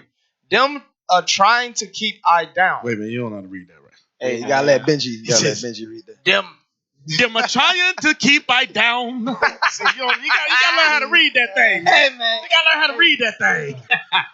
Them are trying to keep I down. See, that's what happens when you hang around Benji, man. You pick some of that up. I will always prosper. Yes, I. Them are trying to keep I down. I will always know. Got me walking on a tightrope. Can't afford to buck my toe. No. As long as Babylon is my foe, I will have hope in my soul. He says, they say, as long as Babylon is my enemy. So wait a minute. Uh-oh. They know the scriptures. Right. They know who they are. They know who the beast is. Read on. Poor man's life don't cut no ice. So many mouths to feed. Mm-hmm. And if my word ain't good enough, just take a look and see. Because that's all we got. That's why we go around Judas and my word is bond. Right? That's all we got. Go ahead. Got me walking on a tightrope. Can afford to buck my toe. No. As long as Babylon is my foe, I will have hope in my soul. Like a drowning man that clutches a straw might think he's got no chance. No. The will of Jah can pull him through. He's a helping hand. You got that. Got me walking on a tightrope. Can afford to buck my toe. No. As long as Babylon is my foe, I will have hope in my soul. Read the next verse. There you go. From the valley of dry bones, I have risen. So wait a minute. Read that again. From the valley of dry bones, I have risen. They are using the scriptures in their music. That's Benji. The scriptures in the music. Go ahead. Got to make a change. Hang my head in the clouds with conviction. Ain't no stopping now. Deliver me. Oh, my Father, set me free. So they're singing about the oppressor. They're identifying in their music exactly who the oppressor is. Right. They got another song that I was sharing with Nathaniel about when they make reference to the oppressor coming from the cage. Right. Hey, can I bring something out real quick? Yeah, bring it out. Genesis 49, verse 27. I'll praise you in the spirit. Genesis 49, 27. So one thing that we can see, even though a lot of the songs here in Babylon by Judah, right? You could say they were talking about oppressor, right? But when you see the lyrics from Benjamin, you're going to see so-called West Indians, you see that it's directed to a particular place, in a particular area, particular people. So I just want to read this real quick. The book of Genesis, chapter 49 and verse 27. Benjamin shall raven as a wolf. In the morning he shall devour the prey, and at night he shall divide the spoil. So it says Benjamin shall raven as a wolf, right? It's the characteristic of a wolf. Before they attack, they make a noise, right? They sound the alarm, and they said, look, we're going to go after the prey. So it's the same thing with Benjamin. They're sounding the alarm in communication with their music, saying, look, this is Babylon. This is the prey. This is what's devouring us, and this is what we have to attack. You see that? Play a little Benji music. He redeemed himself. He redeemed himself. Hey, we ain't got no sound effect. Dang. Play the gunshots then. Just play the gunshots or something. Lord of mercy. That was a while ago. Drop a bomb, please. Lord of mercy. Lord have mercy. Man, that was a weak gunshot. What the hell was that? Firecrackers. So what you're saying is, all the tribes basically spoke about the same thing, but Benji just told you straight. Right. Benji just made it clear who the person actually was and what's actually going on. Right. That's what you're saying. And when you in other songs that you hear, it's more direct. They'll just be like the white man. Right. Exactly. They'll just make the damn white man. You know what I'm saying? There's songs that are more direct. And the other tribes, even though they spoke about the oppression, Benjamin was like, look, we got to get them. That's the one that's doing it. All praises. Hey, if I can real quick, I want to read a comment from one of our members on YouTube. It sounds interesting. It says, even in slavery, some slaves had their hair braided with escape routes in their heads. So that's another form of communication. I never knew that. Yeah, and that's another thing too. They used to have what do you call them? What do they call them? Sewing quilts. Bring it out. Oh yeah. I heard about that. With maps on it and stuff pattern, like that. Yeah. Right. Remember when we went down to where they still got the 40 acres and a mule? Yeah. They showed us that. Mm-hmm. The sister showed us that. Yeah, Royal Florida. Thanks. Sister showed us that. So you're thinking it's a cover? It's actually a map. All right. But again, it's the same tactic. Like it's within our music, we hide a truth in it. With even when we like the slaves put it in their hair, right, and also in their clothing.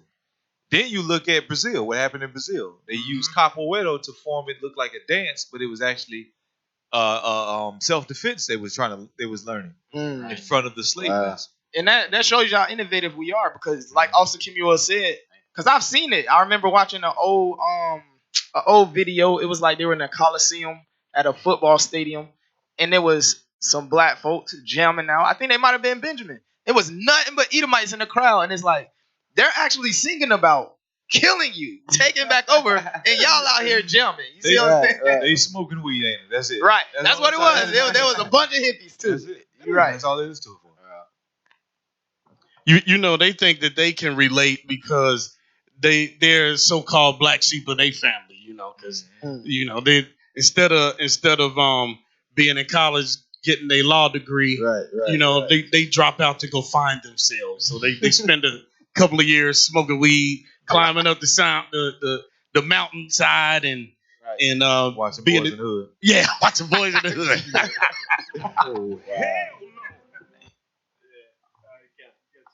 Oh, okay, so we're gonna do it now. We play the commercial, right?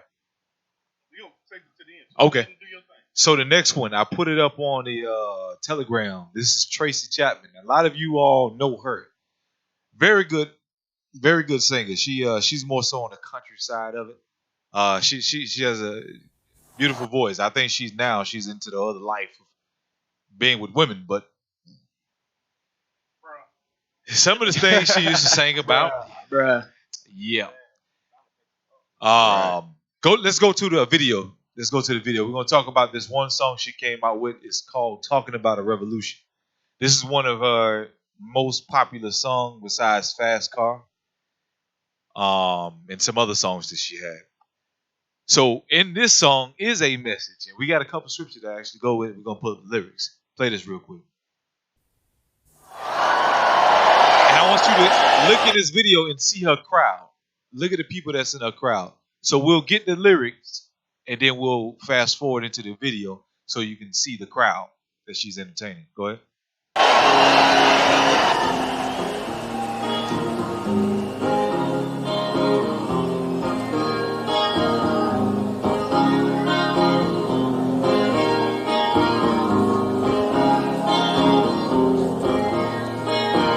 Don't you know you're talking about a revolution that sounds. Don't you know you're talking about a revolution that sounds. While they're standing in the welfare lines, crying the Josephs of those armies of salvation, wasting time in the unborn lines. Sitting around, waiting for a promotion. Don't you know they're talking about a revolution? It sounds. Poor people gonna rise up and get their share. We're gonna rise up and take our steps. Don't you know you better run, run, run, run, run, run, run, run, run, run, run, run. Oh, I said you better run, run, run, run, run, run, run, run, run, run. Last part of this. Look at the crowd. It's finally. Look at the crowd. Same thing, but play that last part. No, keep on. The tables are starting to turn. Talking about a revolution. Stop. Let's get the lyrics. Let's find out what she was saying. I sent you the lyrics as well. Now, recently, she sued, I think she was going to sue Nicki Minaj because Nicki Minaj decided that she was going to steal one of her songs. Going to take something that, because she got positive songs. So Nicki Minaj decided that she was going to take some of the songs and make some of the same songs that she makes today, which we already know what it is. It was like, nah, I don't blame Tracy Chapman. Yeah, sue her. How you going to take something classic and defile it like that? She going to raunch them up, huh? Yeah, raunch them up. And she was with some other lady, too. I forget. I think it was Foxy Brown. Somebody that, saying something degrading just like her. By the sewer. And they dropped the track. All praise to the Most High. They dropped the track. It ain't never come out, so nobody ain't got to be defiled by it. Right. So let's get some of the lyrics. It says, don't you know they're talking about a revolution? It sounds like a whisper. Don't you know they're talking about a revolution? It sounds like a whisper. So it says there's a revolution that's coming. But out there right now, it sounds like a whisper. There's a lot of scriptures to it, so I'm going to paraphrase it. This is what Christ was making reference to. And I'm not saying this is what she's saying, but this is the spirit behind it. Christ mentioned that the kingdom of heaven is like a grain of a mustard seed. It's something small, but when it grows, you can't deny it. It's here. It's evident. That's the whisper. This truth is a whisper. It's on every corner. They're trying to hide it. It's something small, but when it grows, you ain't going to deny it. It's going to smash every kingdom. That's that rock that came against the statue that Nebuchadnezzar dreamed of. That rock, the statue bigger than it, is smit the heels of it that caused the whole empire to fall. He said they're talking about a revolution that sounds like a whisper. We're fools for Christ's sake. Read on. While they're standing in the welfare lines. Now she's talking about the condition of our people. Standing in the welfare lines. Crying at the doorsteps of those armies of salvation. Talking about oppression. Read on. Wasting time in the unemployment lines, sitting around waiting for a promotion. This is some of the curses. Last hired in the first fire. Sitting around waiting for a promotion. Christ said also, Moses said in the curses that what? He would be the head and you would be the tail. He should lend to you and you should not lend to him. So you'll be sitting around waiting for a promotion. Read on. Don't you know they're talking about a revolution? It sounds like a whisper. Don't you know they're talking about a revolution? It sounds like a whisper. Read on. Poor people gonna rise up. The poor shall inherit the earth. The meek shall inherit the earth. The poor people are gonna rise up. Read on. Poor people gonna rise up and get their share. And get their share. Read on. Poor people gonna rise up and take what's theirs. So here we go. This is the book of Daniel's, right? Let me see if I can find it. Where is it at? Y'all know what I'm looking for, right? 9 and 12. Yes, it. Right. 7. 9 to 7. Yeah, let's get that. 7:27. Is that it? Yes, that one. Right. The book of Daniel, chapter 7 and verse 27. And the kingdom and dominion and the greatness of the kingdom under the whole heaven shall be given to the people of the saints of the Most High, whose kingdom is an everlasting kingdom. Read verse 18. Verse 18.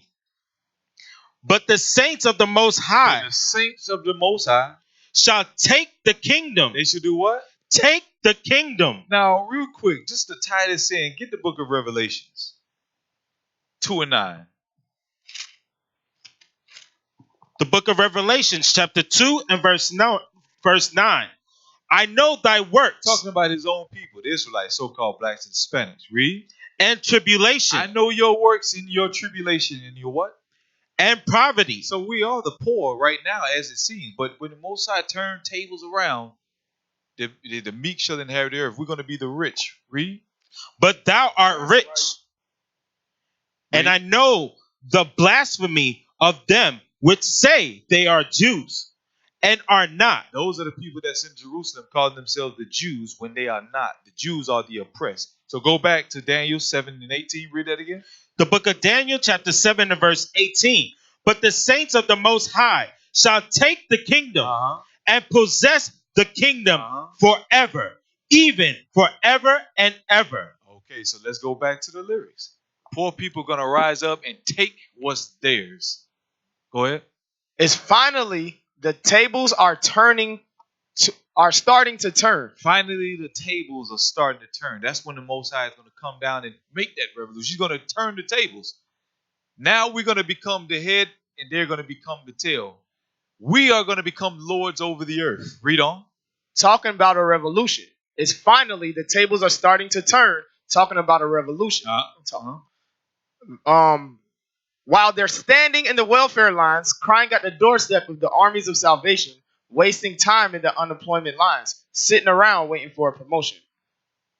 Don't you know, you're talking about a revolution, it sounds like a whisper. And finally the tables are starting to turn, talking about a revolution. It's finally the tables are starting to turn, talking about a revolution. Now, here's the bridge, right? Said, don't you know you better run? Oh, I said you better run, right? Let's go to Isaiah 13. Read verse 13. It's talking about Babylon. Isaiah 13:13. The book of Isaiah, chapter 13 and verse 13. Therefore, I will shake the heavens, and the earth shall remove out of her place. This is when the Most High brings judgment. Okay, talking about those nuclear missiles that we read about constantly in the Bible and that you hear about constantly on the news. What they're fighting over. So no other nation can have them. They know what's about to happen. That's why they're invading everybody's country. Because they're trying to keep peace. They're trying to hold together something that is broken. But the Most High is going to tear it apart. Read on. In the wrath of the Lord of hosts, and in the day of his fierce anger, and it shall be as the chase robe. And this kingdom shall be as a what? As the chase robe, and as a sheep that no man taketh up. It says in that day, this place is where it's going to be like a chased robe. It's going to try to escape, but it's not going to be. It's going to be like a sheep, no man take it up, because everybody's going to be aiming against this country. Nobody's going to save it that day. The Most High's wrath is his indignation is on this place. This is what I got from this song. This is what our people have, once again, in their spirit. They don't even know what they're talking about. It says the Most High is going to turn the tables. This is what I got from it. This is, again, this. Once we start to realize who we are, it'll make sense. Like, man, that makes sense. You know what? We got to think about something more positive. We can't sing about popping molly, selling drugs, selling cocaine, because this is not who we are. What are we rapping about? We didn't make cocaine. We didn't bring that stuff over here. That stuff is not us. We got to do what we got to act like the people we are. We are God's chosen people. It is in us. We can't deny it. That's right. That's right. That's right. All praises. All praises. So, in preparing for the show, we had some of our brothers go out on the streets and get some interviews. So we got one. We got one for the day. Officer Aaron, go on and explain that. What you're about to witness is me speaking to a group of young kids, 2 11-year-olds. I think the other one's 10 and 9. And I was asking them about music, because usually at that age, you're still pure. You see certain things in a certain light. But let's see their approach and what has happened to them and how music has influenced them. Go ahead. Okay, so now I have another question. We're going to switch gears completely, right? Music. All you guys here listen to music? All right. This is what I want to know. What is your favorite song and who is the artist? It's called Spaceship Vibes, and it's by Condo Rondo. Condo Rondo? Who is that? Okay. He's like a young rapper? I think so. Okay, what's your favorite song? Be real now. Be real. Don't lie. What's your favorite song? City Girls. City Girls. Who are the City Girls? They like some people from Miami that like rap and sing. Okay. Now, what about you? What's your favorite song? God is a Woman by Ariana Grande. God is a Woman by Ariana Grande? That's your... Okay, so that's your favorite song. So now, I'm going to come back to you two for the last two questions. Do you feel like you should be listening? Because I heard some City Girls songs. Do City Girls use profanity or cuss words? Yeah, but you can put it on the clean version. Oh, so you hear the clean version. Okay, so now, do you agree with the message that City Girls is sending out? The message, like their lyrics and what they're talking about. Do you think that's something... How old are you? 11. Do you think that's something that an 11-year-old should be listening to? Just be honest with me. No. Okay, no. Okay. What about you? You said Ariana Grande, God is a Woman. Do you think that's a song that... How old are you? 11. So another 11-year-old, do you think that's a song that an 11-year-old should be listening to? Yes. Yes? Okay. So now, you said no, you don't think you should be listening to that song by City Girls, right? Or listen to City Girls. Why do you say that? I say that because the words that they're sending out is like profanity words, and some kids can like take it a different way and then like start changing their personality and start like cussing and stuff. Okay, so there you have it, Israel. This is the Lionz Den Radio Show. Tune in every Sunday, 6 o'clock p.m. Eastern. Let me ask you this, right? Do you think it's more of the artist that's pushing this type of music and their message out, or the people behind it, like the producers and the people who own the company? What do you think on that? I actually think it's the people that's buying the records. Yes, not the producers, not the artists. They're putting out what will sell. Companies put out what will sell. I don't care how good it is. If it won't sell, they'll stop it and put something else out. And if crap will sell, they'll put crap out. Just so they can make money, right? To make money. Because they're in the business to make money. Producers want to make money. They don't care how much it changes the society in a negative way. And some of the music that we have today is really changing our society in a negative way.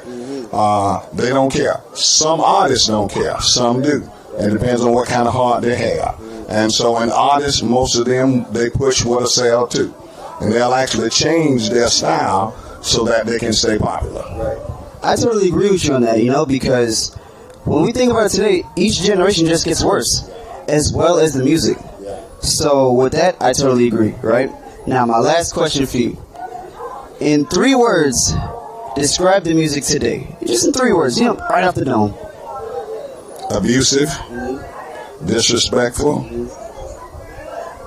and ungodly. Ungodly. I totally agree with that, because nothing that the music and the artists push out today, there's nothing godly in it. It's all about murder, drugs, and whoring out our women. The Bible and God tells us the complete opposite. So I completely agree with you on that, right? All right, so Eric, there you have it. That was my final question for you. All right, Israel, there you have it. Again, my name is Iuic, and to my left, Mark Crutcher. Mark Crutcher. All right, Israel, shalom. Hey, Eric. I pulled up the lyrics, man. The spaceship vibe. Oh, spaceship. This is from Spaceship Vibes. The other sister said that music we shouldn't listen to. This is not the one that said that. This is the other one that was in front of her. Spaceship Vibes. I'm jumping down. You wouldn't believe it unless you see it. Can you put this on the screen? Right. Some of the words I'm not even gonna say. I'll just let you read it. We'll read it on this side, but you can know exactly what it's saying by reading. Spaceship Vibes lyrics, yeah. And you notice how when we asked the young girl, honestly, do you feel that you should be listening to this music? No cap. She told us no. Because she knows it's evil. You said the cap? I don't see it. Oh, I didn't send it. I'm sorry. I'll send it now. I'm putting it. And also, one scene that y'all did not see in there, the older gentleman, he made a good statement. He said, music today has influenced our young men and women to now it's cool to be called a B word. Like, women actually embrace it. It's disrespectful. He was saying, I don't care how many people doing it. It's disrespectful as hell. Right. So why are you embracing an insult? And that's how music, the witchcraft of it, has affected us to that level. Go down. Go straight into. Okay, go down with 5 more lyrics. Okay, start at verse. Excuse me. You look at me. Get right there. That part right there. This is what we let our 11-year-olds listen to. You looked at me. Yeah, you gave it back like this. Probably for your side hoes. No, don't say it. Oh, you like? I told you I wear a 5. So why you bought a size 4? I don't pay for blank cause I got common sense. So the blank that he said, in case y'all are not viewing the video, y'all riding, it says I don't pay for PUSSY. Okay, I'll say that. I keep it, I shouldn't have even spelled it. Right. I know what he spelled. Right. I'm sorry. The P word. I blanked her once and she been coming since. I dealt with her once and she's been coming since. And then she leave. I bet she'll come again. I'ma blank her good and I dealt with her good and make her come again. She said this is her song. You ask her what some of her favorite songs. Wow. We got to be mindful of what our children are listening to. I wish that these parents of these young girls see that video and they can see what their children are listening to. This is one of her favorite songs. She's probably listening to it with her mama while her mama was smoking. You're exactly right. Rolling up a blunt, waiting on her boyfriend to come through. On the way to school. Right. You know what? This is a product of the first song that was played, the Nina Simone. Remember when she said the father is gone and that was the mother is frustrated or something like that, and the kid is all alone. So what happens? Kids left to themselves, just like Officer Camille was talking about earlier. With the latchkey kids they raised up their own. They raised themselves. So they got a lot of free time on their hands. They're getting raised by TV, tablets, and phones, social media, and this are the things that they exposed to. And to be real quick, because I know we don't got time, but if you see the City Girl lyrics, that's like, this is rated PG-13. But City Girls is I'm telling you, it's bad. Both of them terrible, but it's crazy. Well, that goes to show you how much she don't understand, because she said that we don't need to listen to all that stuff because what she say? She said that it can influence her. It can end up influencing her. It can change her speech, and it can end up influencing her to change her personality over time. So she thought that this was somewhat good compared to other music. Right. They might have straight up talking about shooting people and all that stuff. Right. So this was somewhat positive. Right. So she really don't know the difference between left and right. Right. She doesn't understand. She's ignorantly saying that that's okay music. But the music about, let's say Lil Boosie or whatever, that's bad music. But what she's listening to is okay. Right. It's not as bad as and that's because the laws have not been taught to her. Yeah. Because she can't discern what's right and what's wrong. And that's what the laws do. And you read that in Hebrews 4:12 about giving you discernment. And she can't discern right from wrong because she doesn't know this is bad or this is good. So I'm going to help y'all out. We going to discern. It's 8:29. Oh, wow. And Lionz Den has unfortunately come to a conclusion again. Yeah. Stay tuned next Sunday for the next Lionz Den radio show. Make sure that you support the Booster Club. All right. The Booster Club is helping to fund our bishop and deacons and captains traveling to Africa and throughout the four corners of the earth, preaching the gospel and helping to raise funds to feed the people and to clothe the people. So join the Booster Club and send your donations in. We got classes 7 days a week, 3 times a day. Tune in at IsraelUnite.org. Captain, you got any last words? We pray you got something from the lesson. Again, this was a topic going into how music has changed over the years. It all goes to show us how far we away from the time of Christ showing up. Just showing you that in prophecy it says also the daughters of music shall be brought low, and the grinding shall cease. That's another topic. The daughters of music shall be brought low, and the grinding shall also cease. It's showing you how far we are in time and prophecy, because this world is decaying. There's nothing intelligent being brought out no more. You can see it within movies. It's all remakes. There's nothing that's what you want to call it? Not just edifying, but just when you first create it, it's nothing authentic. Original. There you go. That's the word. It's nothing original. Everything is remake. It's just showing you that the time is shortening up. It says that the Most High will make the generations weaker and weaker. You see it within our music. Right. You see it within education. The less we are starting to know about ourselves, to the point where nowadays people say, you know what, slavery didn't happen. Wasn't no slavery. I don't even believe slavery happened. You see how it's going backwards. So that's why Most High said he had to make the time short. So once again, to cut a long story short, we pray you got something out of the lesson. We'll be up same time, same channel next week, 6 o'clock. You got something to say, officers? All right. With that, we say shalom. Shalom. Thank you for Shalom. tuning in. Shalom.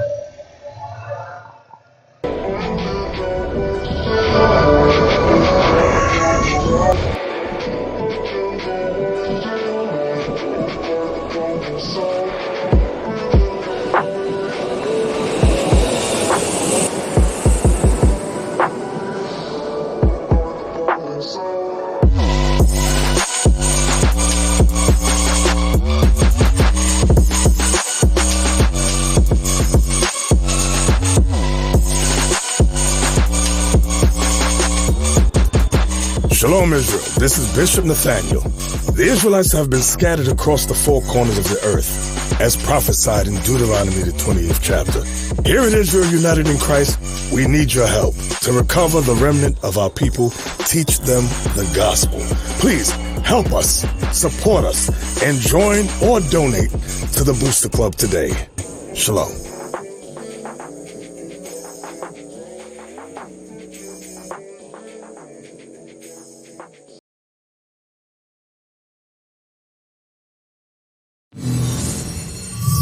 Shalom. This is Bishop Nathaniel of Israel United in Christ.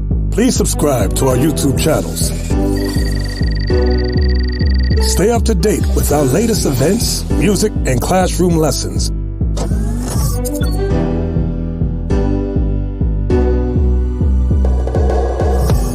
IUIC plans to continue visiting different countries where this gospel has not been preached before. IUIC needs your help in pushing this truth.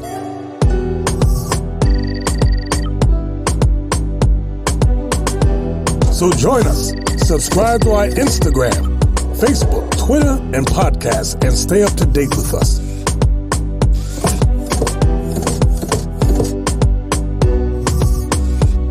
For more information, please visit www.israelunite.org.